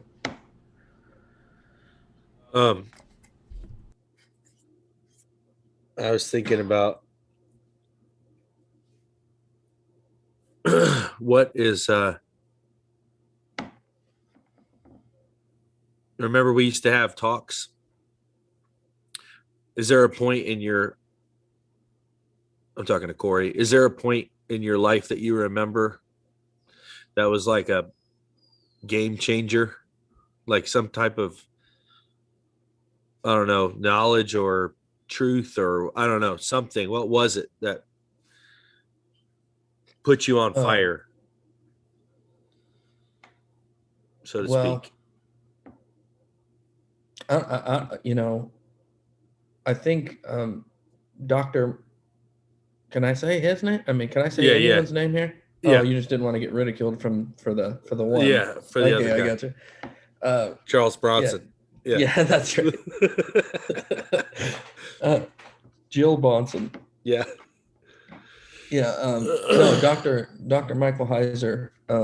He's a scholar, a very renowned linguist. You know, he does a podcast called The Naked Bible, and like I started it from the beginning, and just went all the way through, and it just like learning, because you know you grew up in church. So like, no, there's only one God, which is kind of true. There's only one Almighty God, you know, but there are other gods, lesser gods, and that blew my mind. Like at Babel, he confounds the language and he disinherits all others to lesser gods, and he takes Israel as his portion. He was like, you guys, I have to drop this in and plug it. If you aren't aware of this, what we're talking about, the Council of Elohim, there's a video in our Decoding the Devil series on the Holy Hand Grenade channel that talks exactly about this 70 Elohim of God. yeah. So just want to drop that in there. Yeah. And Elohim, you know, God, divine beings, you know, but man, that really threw my little church kid brain for a loop, and kind of started a fire. And then like it helped me so much just to learn how to read my Bible and to go through it with such a much more of a fine-tooth comb to really try and read it, and not just, you know, just read the Bible to be like, oh, check the box, I read the Bible, but to really try and understand it. And yeah, that was a huge, that was really big, I think. And then, you know, Ian, our talks when we lived on the same property for 3 years. Well, tell the story about how that even happened, because I think that's an awesome testimony, dude. Yeah. It's just a weird thing. Right? It was weird for sure. So like we said earlier, I played in a band for 10 years, and this is we stopped playing in 2012. I think our last show was, so it'd been a while. And then probably I don't know, 5 or 6 years ago, not exactly sure when, a gentleman saw one of the videos I did with my twin brothers and a buddy who played drums in my band, actually. And he had lots of money and had offered to fly me out to California to just record all my music for 6 months. And we worked through this thing for months, like the logistics and everything. And I was going to stay at one of his apartments or whatever, or condos that he had out there. And my wife, Abby, was going to come too. And we changed our insurance and everything. And a week or so before we were supposed to leave, we lost contact with this guy. Never heard from him again. Still haven't heard anything from him. So at that point, we were out of our apartment. We didn't have anywhere to go. There's a trailer on Ian's property now. It was my parents' property. So we were going to move our stuff there and then move to California for this time to record some music. And since that fell through, we just found ourselves living in a trailer with my brother on the property for 3 years while we, you know, saved some money, and now we're in our house. But yeah, what a crazy, so a really high to a really low kind of. Well, what it seemed that way. Right. Yeah. Yeah, hindsight now being, you know, I've never stepped foot in California, and I'm pretty thankful at this point. Let me tell you something, dude. You might have thought of that as a low. I was pumped that you didn't get to go. Mm-hmm. I think it didn't take as long as I thought it should have for me to see that, which thank you, Jesus, you know, but yeah, dude, it turned in. So yeah, so I stayed, and then Ian was just getting into making videos, and this wasn't even yeah, it was like the beginning for kind of both of us at that time. And we would just come out in the middle of the night and just chat for like 2 and 3 hours sometimes, just standing out in the middle of the yard. Like we'd meet halfway. He'd come from his house, I'd come from the trailer, and we just meet and chat. And what was And really I cool would say, do you listen to this? Or did you, this is what I listened to today, and here's what and then you'd say, well, I just listened to this. This is so crazy. And then our wives would yell at us, and then we would go back inside. And then yeah, the but next what was day really cool, this is exactly where I was going too. But what he would listen to completely different things than I would, but somehow there was this synchronicity that came from me on this other side and him, and we would meet right in the middle with kind of like the whole point of whatever it was we were listening to. It was kind of like would align for both of us, and it made it just so meaningful. I think that we were just like, maybe this is exactly where we should be and exactly what we should be doing. Right. And I mean, it moved a whole lot faster for you, I think. Like then you started, I mean, we would listen to, Rob Skiba and all these guys, through the black. And now, and then 2 years later, Ian Nozum's going to a conference, speaking at one with them. And it was just like, yeah, dude, it was weird. It was weird on wild both of our ride. parts too, but it was really weird. Like when we first started, because I'd be like, bro, have you ever heard of, I don't even know anymore. It's so hard once you know a lot of stuff to be like, it was that time. Star. But it was I like mean, all kinds of crazy stuff, man. And then he'd be like, what? That's nuts. Like, well, okay, here's one thing. When Skiba did the thing where he was talking about the guy that I can't even remember his name. The guy's name where he built, I think it's in the Babylon Rising stuff that he did. But when he bought the land when Abraham bought the land to bury from the Sarah. Seder, from the Seder. Yeah, and like that means goat. Like he's like probably half goat, half man. Like the dude from freaking Narnia, right? Tumnus, the fawn. And you're like, are you serious? Like this might be real. Like it's like the craziest stuff because it's like the world will totally accept that. Oh, dude. Well, if there's The nothing only new people under the that don't sun- accept it is the Christians. They're like, that's not real. But then they'll sit there and say, yeah, but Jonah he's swallowed by a fish. He was inside his belly, writing in his diary with a candle on a sunken ship. You're like, no, that's Pinocchio, bro. And they're like, oh, well, that's probably how he was. You can't live inside of a fish. You know what I'm saying? Like, have you seen someone's stomach? It's not like a place where you can hang out, but it's like, and our, there's so many other stories in the Bible that you're reading and you're like, this is insane. Dude, there's no way this happens. That but we reminds me can't of a believe conversation I had with a Christian, like just having this conversation. I'm like, do you know about the Nephilim? And I was like, and the giants and stuff like that. And they're like, there's no giants in the Bible. And I went, David and Goliath. And they're like, but it's so funny because people will say, well, he was only 9 feet. And there's like basketball players that are like super freakishly tall. No way. But you don't consider them like, the stature of Goliath, like being, I think he was also huge, Yeah, he was definitely small. But I mean, being that big, like, I think his spear was like, the tip of his spear was like 30 pounds or something like that.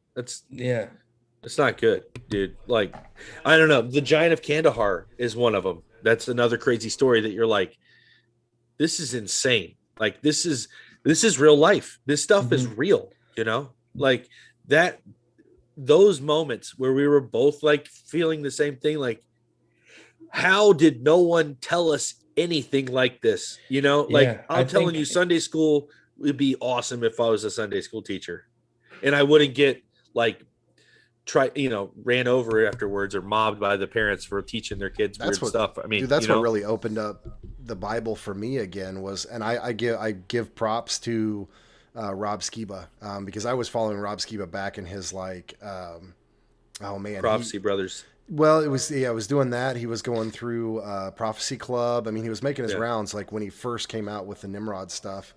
And yeah, man, that like going and understanding that and like looking at the whole giants thing about the lion men of Moab, about the Seder, about all of these things that were in the Old Testament gave me new eyes to go view it.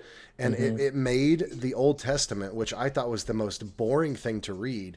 Exactly. When that key was unlocked for me, it made the Bible more fun to read and understand than when I read, the Lion, Witch, and the Wardrobe series, or, Lord of the Rings. It makes those look like weak in comparison. When you're understanding that Abraham is taking 300 men and going and slaughtering 3 or 4 other tribes of giants.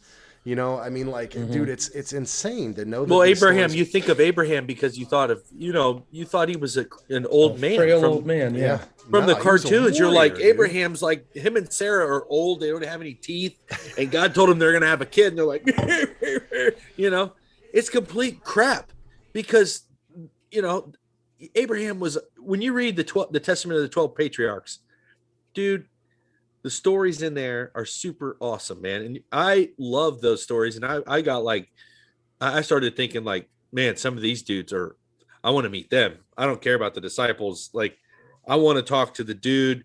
What's Shamgar? I want to talk to Shamgar, and be like, bro, you just, I know he's not a patriarch, but still, there's warriors in the Bible that did some awesome stuff that you're like, if you had any clue about the physical stamina involved in fighting 1,000 people, or, even Sampson, he beat somebody with the jawbone of a donkey.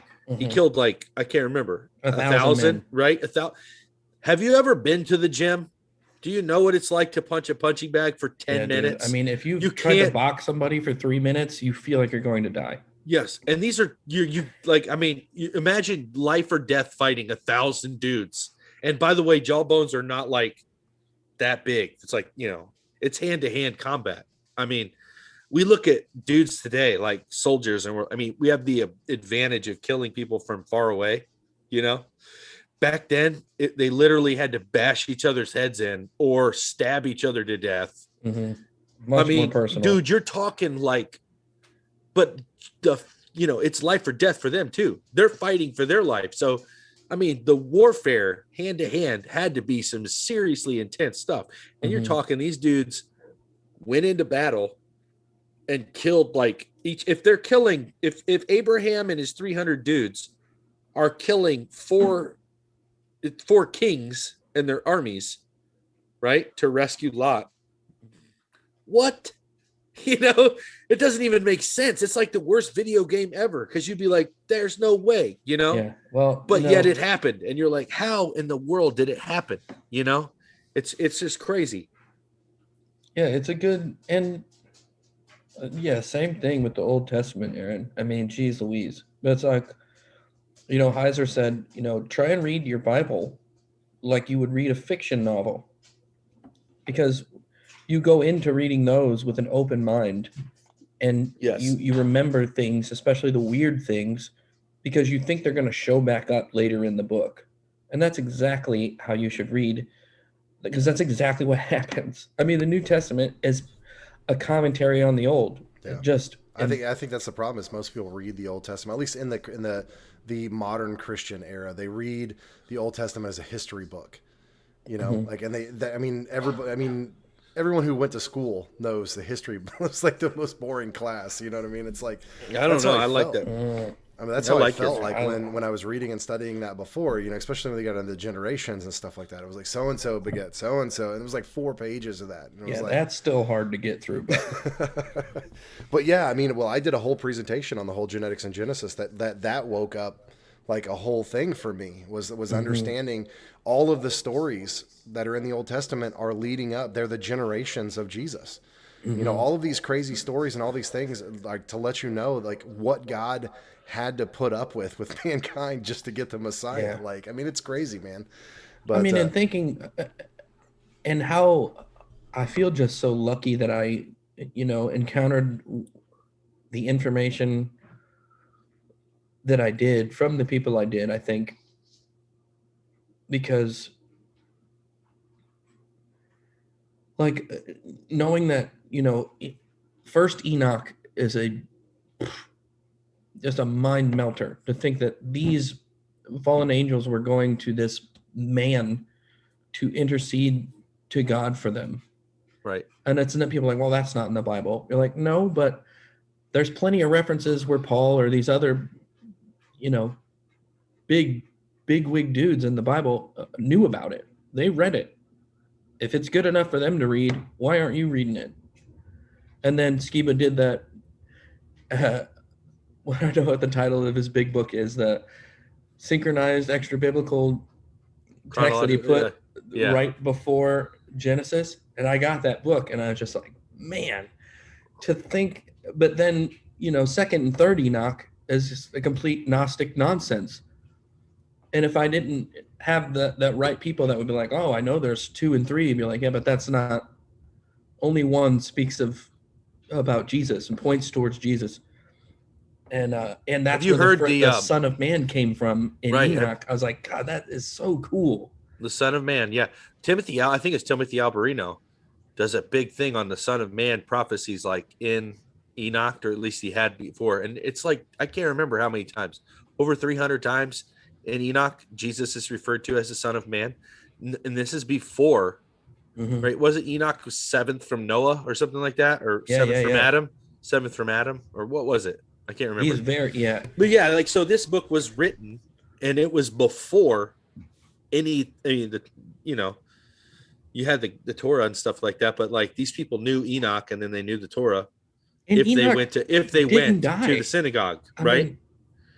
God took him. He walked with God, so God took him. What? Yeah, it's almost like he knew too much. I'm serious. Yeah, you know too much. We know too much. Well, it's like if you're the one that is chosen to intercede for the watchers. Well, think about this, because it says that we will judge angels. Right. Yeah. In the millennial reign. There's so much prophetic stuff with that too. Plus, it shows you that man is higher than the angels. The angels came to us to intercede for them. Yeah, because we're made in God's image. It's just crazy, But I think what you said before is like the main key. We read fiction with an open mind. We watch TV, we watch sci-fi, fiction, fantasy movies, all this stuff with an open mind. Like, that would be awesome. Or I wonder what it would be like to do that. But then we watch scripture, and first of all, the fact that nobody makes a good Christian movie anymore. Everything's so lame and weak. It's like, man, so insane that it's 2021 terrible. And The Chosen is just now. I know. Opening people. And man. Hey, I gotta drop a thing on, because this ties together a lot of what we were talking about. You were just talking about Adam, and you were talking about like the fall of man and stuff like that, right? So what we were just talking about before in the first hour was about the whole faith aspect, right? Now, can you imagine Adam and Eve walking in the garden? All they knew was God and all the things that God put around them. And then Satan comes and he puts a question of doubt in their minds. Did God really say that? You know, that changed. That changed in that moment. They went from only knowing God, right? That's the whole thing about the tree of the knowledge of good and evil, right? They knew God. They already knew good, right? But now Satan was introduced, and he puts in the question, like, you can be like God, right? He puts the doubt in there, which changes their faith. They walked in faith because all they knew was the glory of God and what he created around them. So after Satan comes in and puts the doubt in, there starts the fall of mankind. Again, we go back to the whole faith. They gave their authority away. Yeah, and that's why we are sitting in a position under the angels, right? Because it has to do with faith. The Elohim, the council of Elohim, they all know God. Satan knows God. Satan knows the Bible. We, as humans, who God has entrusted us in this reality, we are the ones that question if there's a God. You know what I mean? Everything else knows that there's a God. They know the Bible. They know the scriptures. They know Jesus. The demons know him, right? It's just crazy to me, man, like that this reality is all based on our faith. And God has entrusted us with the power of blessings and curses out of our own mouths because we're created in his image. Like, we speak the reality into existence. And this is the occult knows this. This is why they do things like eyes wide shut, why they do meme magic, and why they do, spells on paper and chants and things like that, because they know that they're just twisting what God has already built into the structure. They use it for their glory and not the glory of the Father. That's what all the occult is taking the things that God has established and set up in this earth and twist it for their own glory and not that of the Father. Yeah. And I'm sure you guys, like, the Screw Tape Letters really, when you read that book, it's not like it's new information. just the way C.S. Lewis writes it, it's so accurate to, I think, anyone's life. I think you'll be like, oh, that's exactly. But then you start looking back on times where you were like, ooh, mentally having that tug of war, and you're like, was that? And that's all it takes, is for you to change your own mind because of something that they're nudging you to, and they know, what you like to, it's like they lean towards what you cater to just so that you think it's you. You think it's you making this. I mean, and it is essentially, but I mean, it's just so sneaky and so eye-opening, I think, to just read a book like that, and then it just makes you so much more self-aware in those situations, or for me, anyways. I mean, well, man, warriors learn things from the battlefield that can't be taught, and like, a lot of these experiences that when you read Screw Tape Letters and things like, and you see this playing out in your own life, it's because you've been through some stuff, right? So you're able to identify with these things like, oh, I've seen that one before. Like that one got me too. You know what I mean? Mm-hmm. Like if you've never seen battle, then you don't know, because you're like, oh, that's never happened. Neither is that. I've never done anything. You know what I mean? It's like, but I think we're born into war. So we don't acknowledge that we're in a war until later when we decide we want to participate. But I think it's awesome. Mom and Dad's church is doing something I've been listening to too, and they're doing a series on spiritual warfare, which I think all churches should be doing, called This Is War. But they're talking about you're either a POW or you're a winner or a loser. I mean, you're either a prisoner or you're fighting for one side or the other. There's no, you're not fighting. You're not bystanding. You're in it. Either you're fighting for one or the other, or you're a hostage, right? And I think we just want to pretend that it's not happening, even though we're born into this conflict. We just want to be like, well, it's not really, I don't have a problem. But you know why you don't have a problem? Because you're not a problem for the enemy. That's why you're not a problem. That's why Paul and all these, they're always writing things like, take joy in the persecution and the tribulation that you're in, right? Right. They rejoice. remember. And again, I say rejoice. Yes, They wrote it from prison. I mean, dude, not one of them. Like if you were to like run into him and be like, dude, do you think it's fair that I get this minute of my life sucks? And they're like, every single one of the apostles in prison or was martyred. And yet people think that like we're supposed, somehow God's going to let you survive unscathed, like, oh, I'm just an obedient. I give my tithe, I do my thing. Obviously there's something not right because you're skating. You know what I mean? Like, well, I think that's you're running. Danger of the pre-trib, the rapture point of view. Yeah, amen. That doesn't really matter because when it gets hot and heavy, we'll be gone. We'll be out of here. I honestly think that that's what's going to cause the great falling away.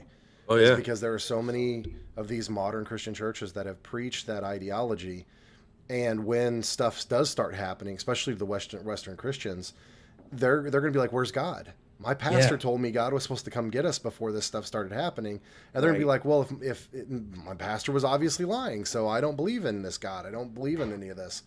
I think that's what's going to cause the great falling away. Honestly, to be honest with you, there's nothing we could do about that except walk in the true gospel. But I think it's about like being prepared. I mean, it's hard to be prepared if you don't even have an inkling of what's coming or what you think is coming.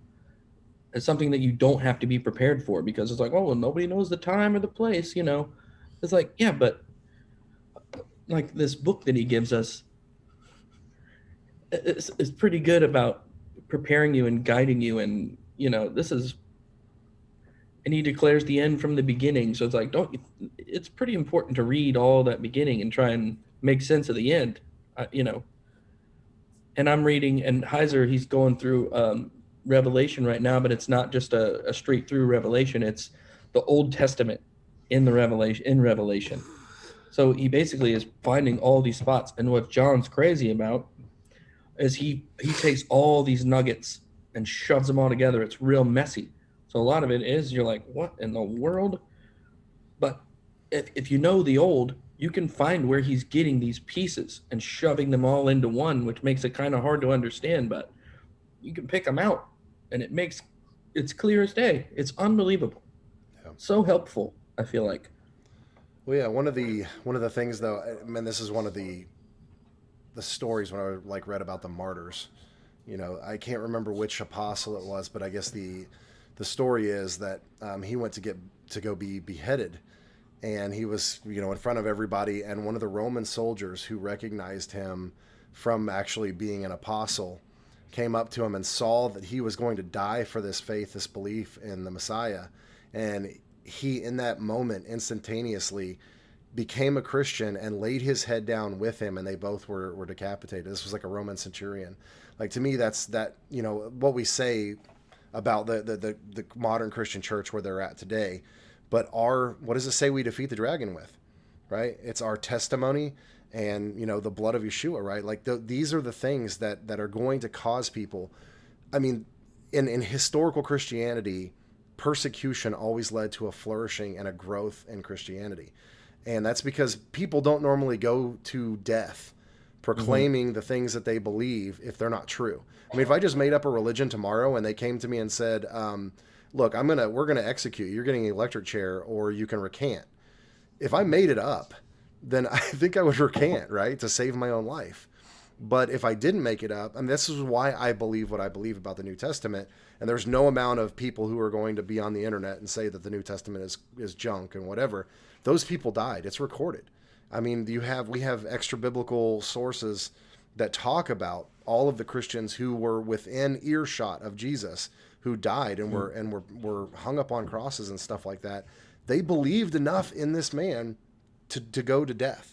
And most people won't even do that. Our bodies aren't even, if you go to hang yourself, your body will struggle to fight against you hanging yourself, right? Mm-hmm. So to actually die to yourself and to believe in somebody to the point of death, I mean, the martyrdom aspect of that is true testimony.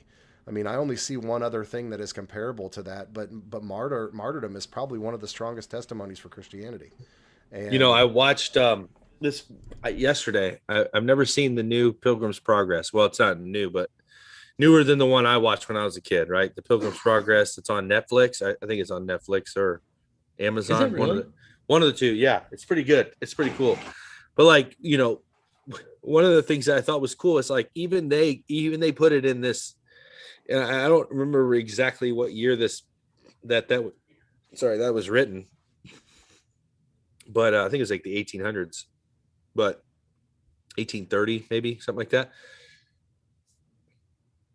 But you remember they get to that, I don't even know what the name of the city is, but it's faithful. It's when Pilgrim, Christian Pilgrim, and faithful follower, the two soldiers, they've gotten their armor, their battle soldiers together, right? Remember, faithful is the one that left the book that in the beginning, when he escapes the city, he leaves the book behind and Christian Pilgrim finds it and he decides to make the run for it too.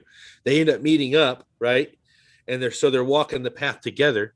They get into this city of Vanity, or I can't remember what the place is called, but remember they meet the evangelist there, and the evangelist says, or the prophetic person says, you know, one of you will die here. One of you will make the ultimate test, or, you know, statement of seal your testimony in blood. Mm-hmm.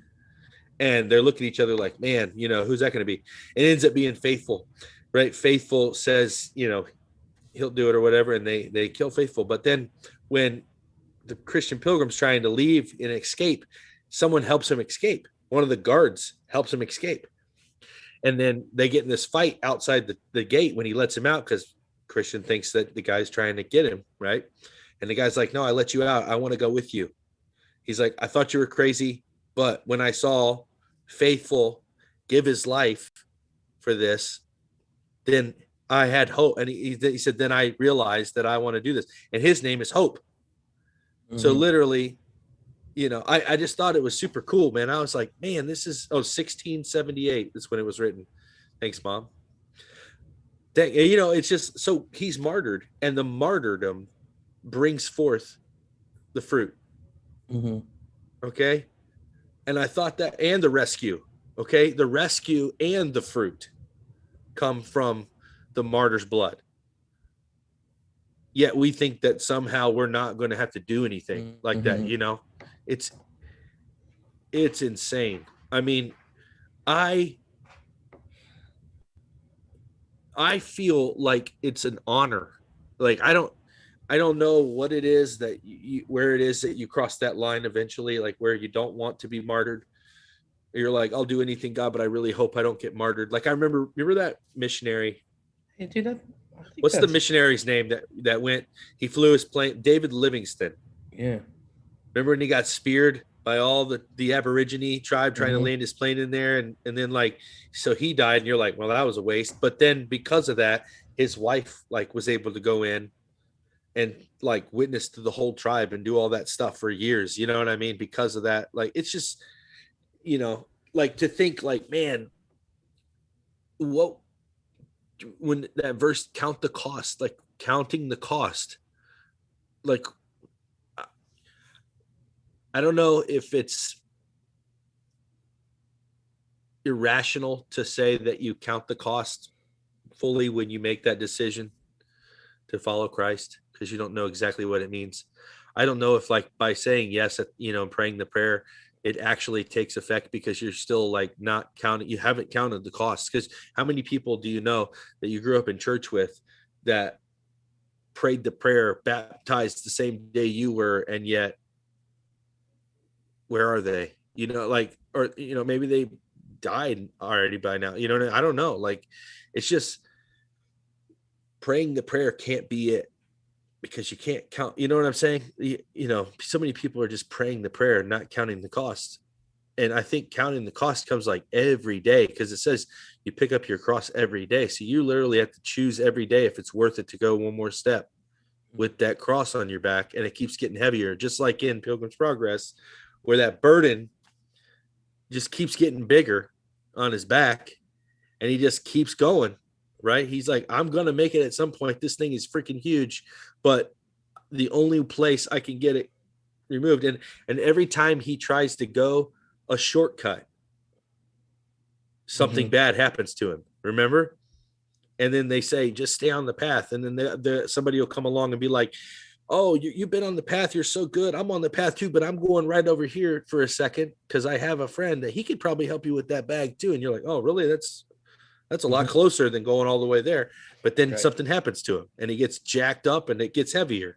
And I mean, that's like real life, man. Like, I'm watching this as an adult, like, dang, this is crazy, man. I know it's a kid's show, but I don't think the kids get it, man. To be honest with you, it's like a good story, but it's a deep message.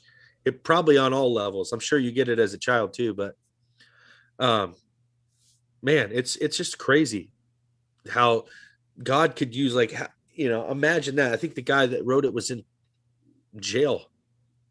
You know, like half these dudes are writing crap from jail. Well, dude, Watchman Nee was in jail for 20 years. He wrote all this stuff. I think he wrote his first, he was like 17 or something. I was like, I can't imagine writing anything of note or worthy for anything. I mean, at 17, that's insane. But yeah, and you know, I was thinking the other day, Jesus was preaching at 12 in the synagogues, you know, but yet his ministry didn't start until he was 30. And I think that's why is that interesting to me? Because it's like, what? I mean, he was perfect the whole time. Was it like a trial period? I'm just, it's like, but then I think of my own life. I'm 35, and I think, you know, I've been in and around church for over half my life. But it's like I'm just in the last few years really starting to put pieces together. You know what I mean? It's like all these experiences, I mean, and it makes me think of, you know, when God calls these disciples, like he knew who they were like the writers of the Bible, like all this one story and 40 different writers.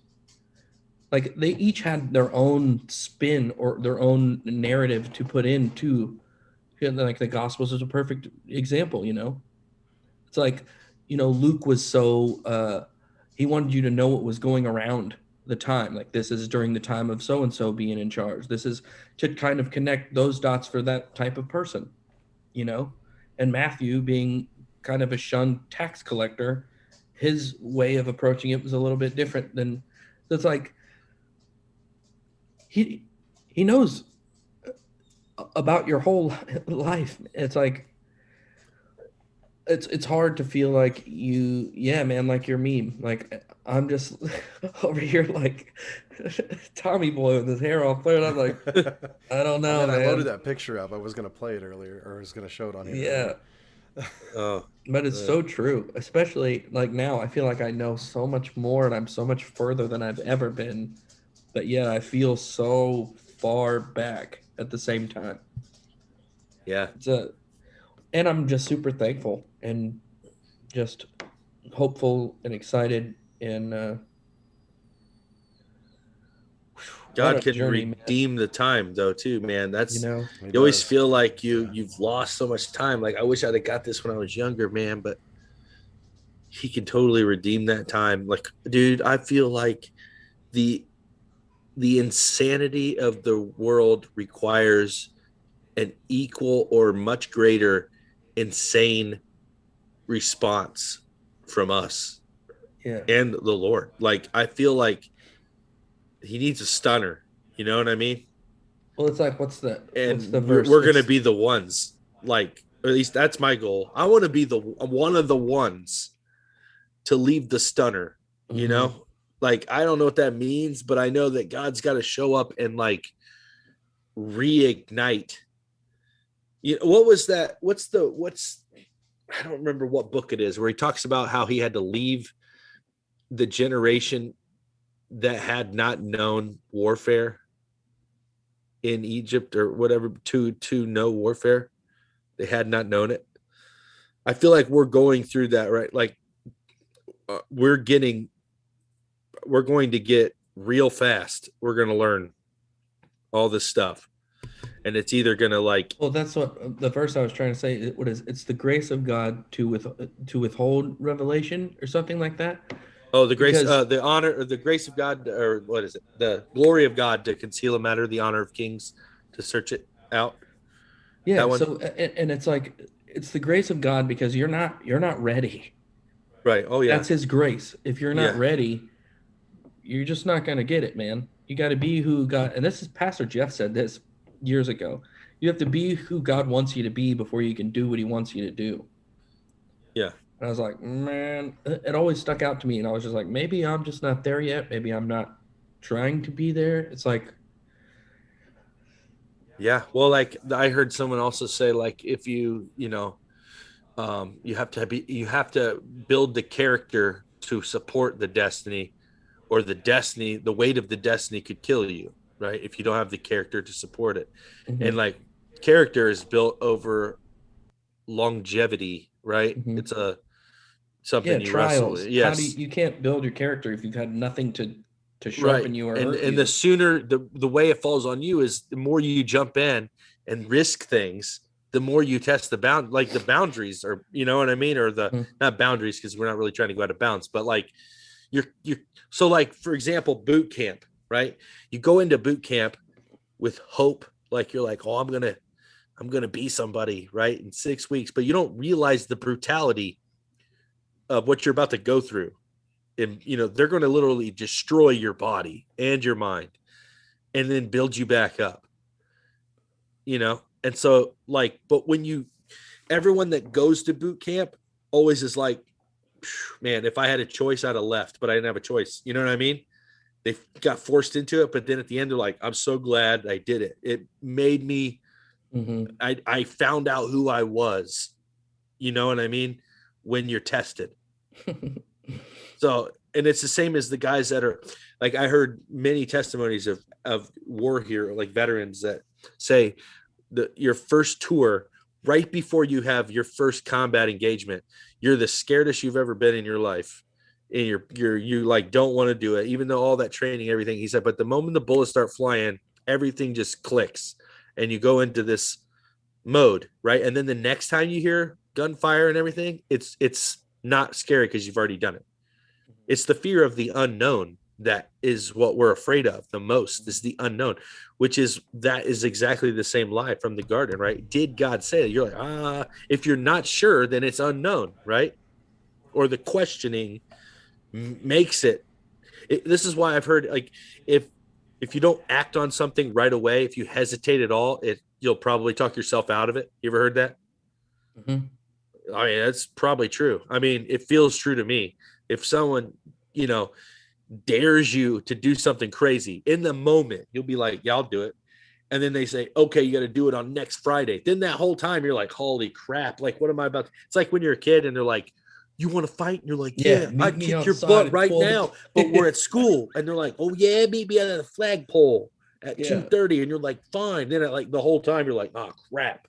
I'm going to get my, get the crap beat out of me because I'm an idiot. But like, if you had to go right then, you probably could hang in there, right? Your adrenaline's running, you're pumped up. It's like, I think God just wants us to react to the Spirit. Whatever he's telling us to do, just go do it. Be obedient. Just don't worry about it. Like, he's got you as long as you're doing it now. Like, when you talk yourself out of it, you let the doubt creep in. You're like, oh man, like that's why I feel like my giftings are, your giftings are this too. Spurt of the moment. Don't need a plan. Hope. Yeah. I mean, we have like, these things are like awesome because the kingdom's, principles are, don't think about tomorrow because it's not even promised. Right? Don't take anything with you when you go, right? Like, well, okay, good plan there, right? I didn't plan on taking anything anyways, but rely on him for everything, right? The manna principle, only take enough for what you need right now. God will provide the rest. Mm-hmm. And then I don't know, well, big talker. When you're a big talker, dude. like you imagine, that whole my dad can beat up your dad. And like, I think of this sometimes when I don't know if exactly this is true, but remember Elijah was challenging the prophets of Baal and he's like, pour water on the stuff, like, come on, like he's just making it worse. Mm-hmm. And you're like, oh, this guy. Yeah. But he put God to the test, like where he knew, like, no matter how crazy it gets, his God is real. Like, he's going to win. The other gods aren't even real. So It doesn't matter what you say at that point. But I think until we can get ourselves in the mindset of it doesn't matter, God is, Right. Well, that's the call to adventure is exactly, Abraham. He was still 80 years old living in his dad's house. So God's like, hey, bro, it's time for you to leave your dad's house and go to a place 80. that I will show you. Like, you didn't tell him. And he's like, okay, go where? And I was like, why don't you just try that way? You know what I mean? So like that call to adventure it's kind of the, the American dream, so to speak. You can do anything, be whatever you want. Like, you just got to go do it. It's like being a Christian, that's that same way, hopefully. Go out. It definitely should try be. and yeah. But I think that's what makes it exciting now, right? And you're like, ooh, we don't know what's gonna happen, but we know something's gonna happen. And I hope I'm a part. I want to be prepared to be a part or be used in some, pivotal battle, Yeah. It is exciting. But we're getting close. We're overdue on our time here. I want to have everybody do some closing statements and stuff. I'll start because I just wanted to add to kind of part of this conversation was, guys, with the faith thing. Like, we have got to rebuild our faith because the world has done nothing and Satan has done nothing but tear down our faith and what the Father can do in our lives and lives of others. We need to get that back. We need to be in a place where we're walking out in faith, just like, Corey was just talking about. It's like this adventure. Like, God's the reason why he's not, like, you're not walking in it right now, if you're not in that position, is because you have questioned God. You're not sitting in a place where you trust him or you trust yourself or wherever you're lacking in your faith in that. And my suggestion is, and I've said this several times before, but this is what helped me. get on the right path is to like go back and look through my life and see where God had done the amazing that I could have never done. There was no way that I could have fixed the situation. And that becomes your testimony. And I've told this to so many people, and we've said it many times on here. Guys, you got to get your testimony together. This is the reason why you went through the things you went through, is so that you can reach out to somebody else who's in that position of with no hope. That just like that, the story we talk about the workers of the vineyard. There was that person who didn't get to work until the last hour. What they don't talk about in that is that person was 7 hours without hope. And there's somebody in your life that, or God can put somebody in your life that's 7 hours without hope right now and had been through divorces, children that are having problems, drug addiction, porn addiction, all this kind of stuff, right? And your testimony can be the one thing that leads them into the right path, to let them know that there is light at the end of that tunnel. So guys, I don't know, I'm going to keep saying this because it's so important.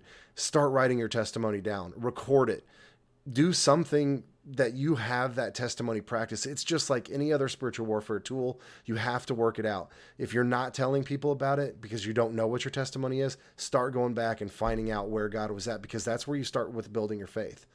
When you go back through your life and you go, God was here, God was here, God was here, God was here. At the moment, you were worried about the pebble in your shoe. You weren't worried about what was going on with the whole God and him doing these amazing blessings in your life. But when you go back and look at hindsight's 2020 and you go, wow, God was really moving in that part of my life. That's part of your testimony, guys. Write that down from your conversion into Christianity, maybe even before then, when God was just trying to get your attention and you kept forgetting, or kept not listening to him. Get your testimony together, guys. Record it, put it down, practice it, and looking at that, where God was at in your life will help build that faith.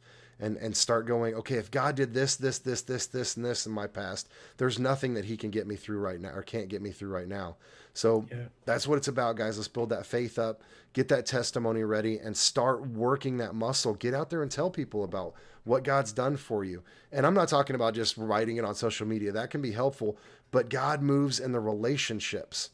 Right? You're not a Christian just because you read the Bible. You're a Christian because you have a relationship with the Father through the Messiah, right? You can put out posts on Facebook all day, but to people who are just looking at your 10-page, thing that you wrote, it's just words on the thing.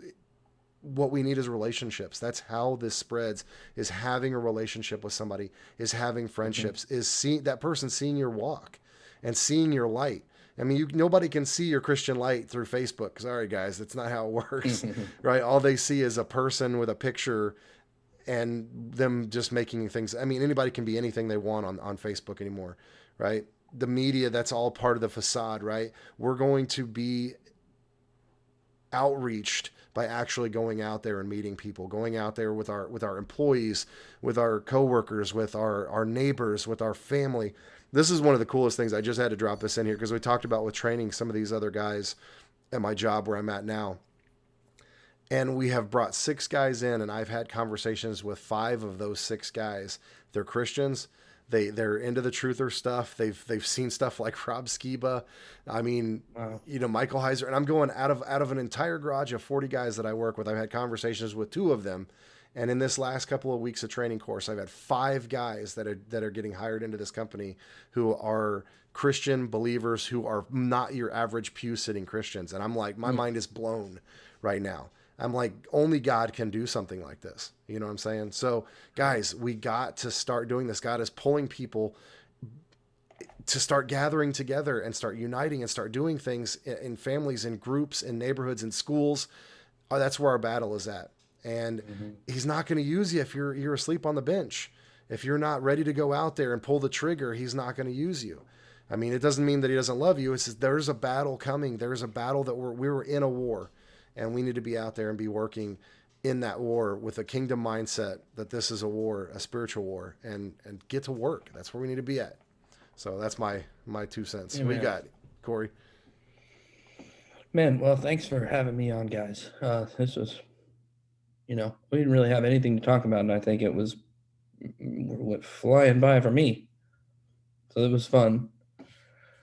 And I'm just thankful for you two doing this whole podcast and really putting your money where your mouth is, you know? And it's it's inspiring to me. I'm gonna start a podcast. I'm just kidding. That might be true. But yeah, Just don't do you it know- on Wednesdays. That's all we ask. Come on, man. well, I hope whatever we talked about helped somebody in some way. You know, I think we all had a good bit of personal information shoved in there, and I think that's what it's about. Hopefully somebody saw what they needed to see or what's going to help them get somewhere. And I just want to be a help, and I want to be helpful and useful, whatever that looks like. So thanks. Dude, it was awesome. And I think it's cool to, like, for myself, I know the show doesn't look like a normal show, like a talk show or like an interview show or anything like that. And I mean, it bugs me sometimes because I wish we could do that. But in some way, I love just having conversations because it's more personal. It's a lot of times I would be watching my friends do this and I wouldn't say anything in the chat. I'm just listening. But the fact that they have conversations that I think about, it makes, you know, I don't know,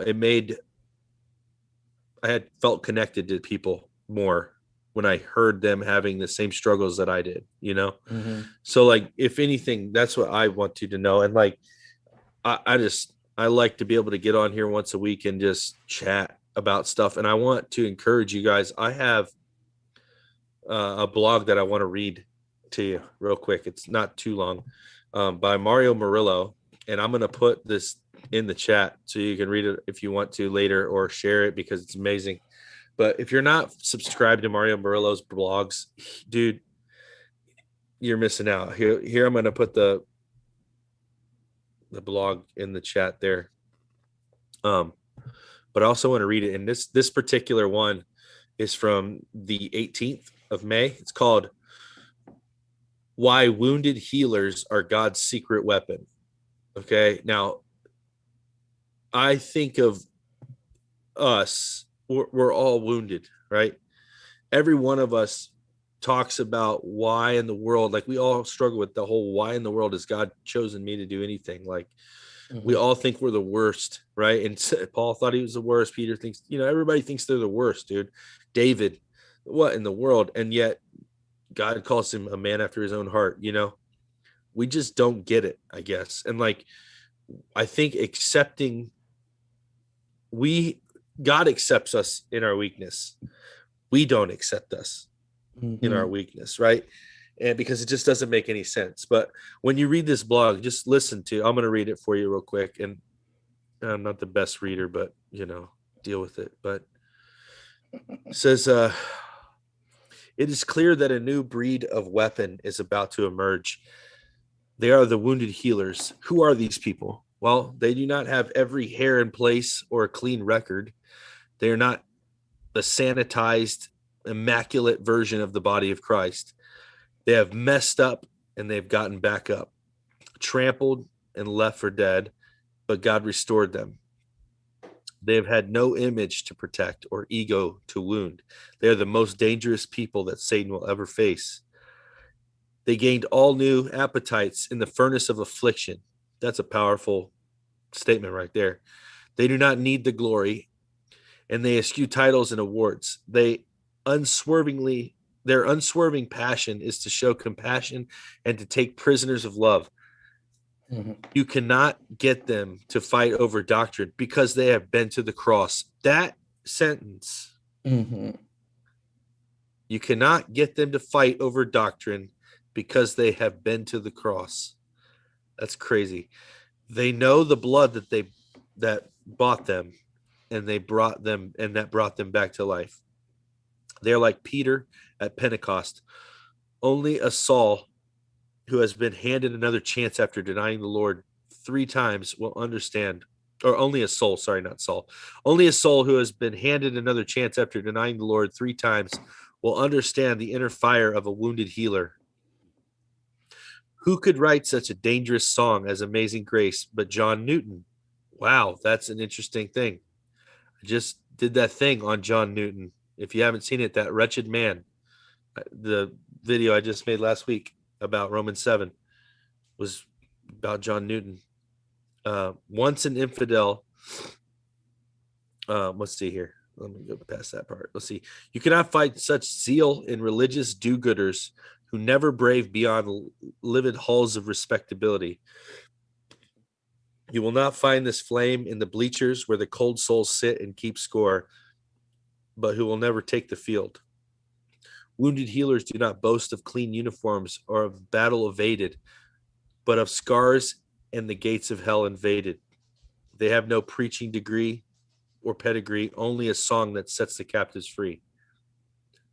We all know the verse of Daniel 11:32 that says, those who do wickedly against the covenant, he shall corrupt with flattery, but the people who know their God shall be strong and carry out great exploits.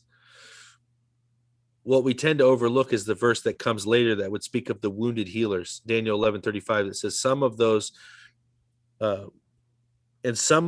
of understanding shall fall, and to refine them, purify them, and make them white until the time of the end, because it is still for the appointed time.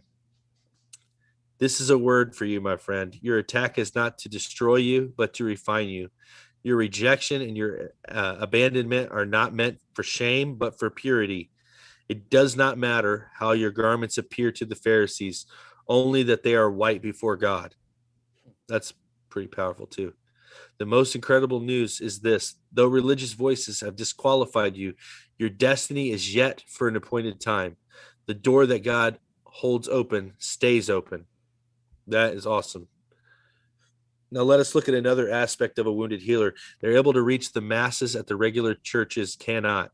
Therefore, they are the perfect weapon for this moment. And at the end of all things, if only these special ops believers could see who they really are and they would lose their need for the approval of the cookie cutter Christians, then they will become God's tractor beam for lost souls. Getting rid of the fear of man was the principal prize that so many of us gained in adversity. So many of you wrote to me about the horrific events of your life, and in the face of everything else, it became so real how much God meant everything, and the approval of your judgment meant nothing. Truly, you shouted, if God is for us, who can be against us? Look around you and you will see how a new generation of leader is coming to the fore.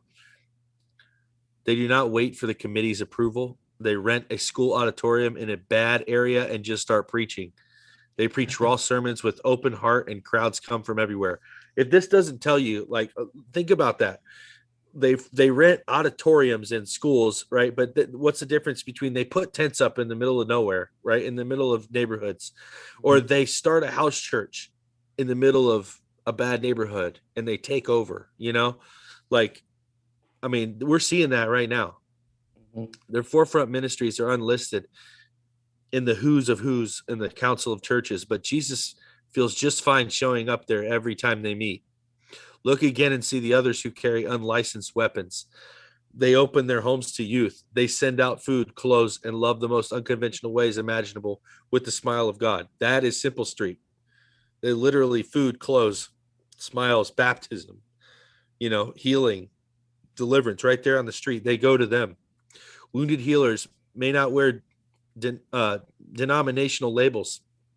They do not smooze in the right chat rooms, but they carry the right fight to where it matters the most. They operate under direct orders of the King of Kings. When you see one, you will know them. They will not judge you, and no matter how far gone you feel, they will see you through the lens of the Holy Spirit.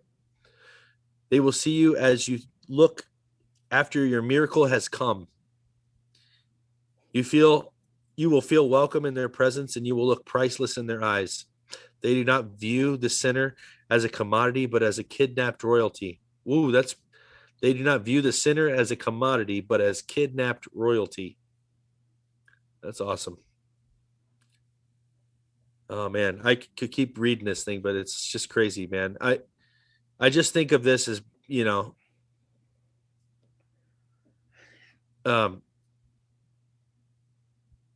I don't know, man. This is like perfect for, where's that one part that I wanted to read here? has something to do with that book that we're reading, Corey. Oh, It says something. Let's see here. What are you and I waiting for? We have loved ones to snatch back. You have miracles to unleash on lost souls. There's a whole world out there that has never, ever heard of church fights or legalistic regulations. When Elijah told the widow to go and get as many containers as she could, and God would fill them with oil, she realized that the condition of the cans, bottles, and pails or pots was not important. God put oil in all of them. Wounded healers are not perfect containers. They are simply full of oil, and that is all that truly matters. God knows what he's doing. Saul of Tarsus was a wounded healer who surpassed all of the 12 disciples. He felt unworthy to be a disciple and said so in no uncertain terms. Yet he attributed his unsurpassing labor for Christ to his awareness that he was a broken vessel. Right there, a broken vessel. mm-hmm. That whole book is about becoming a broken vessel, right? Jesus showed up another power.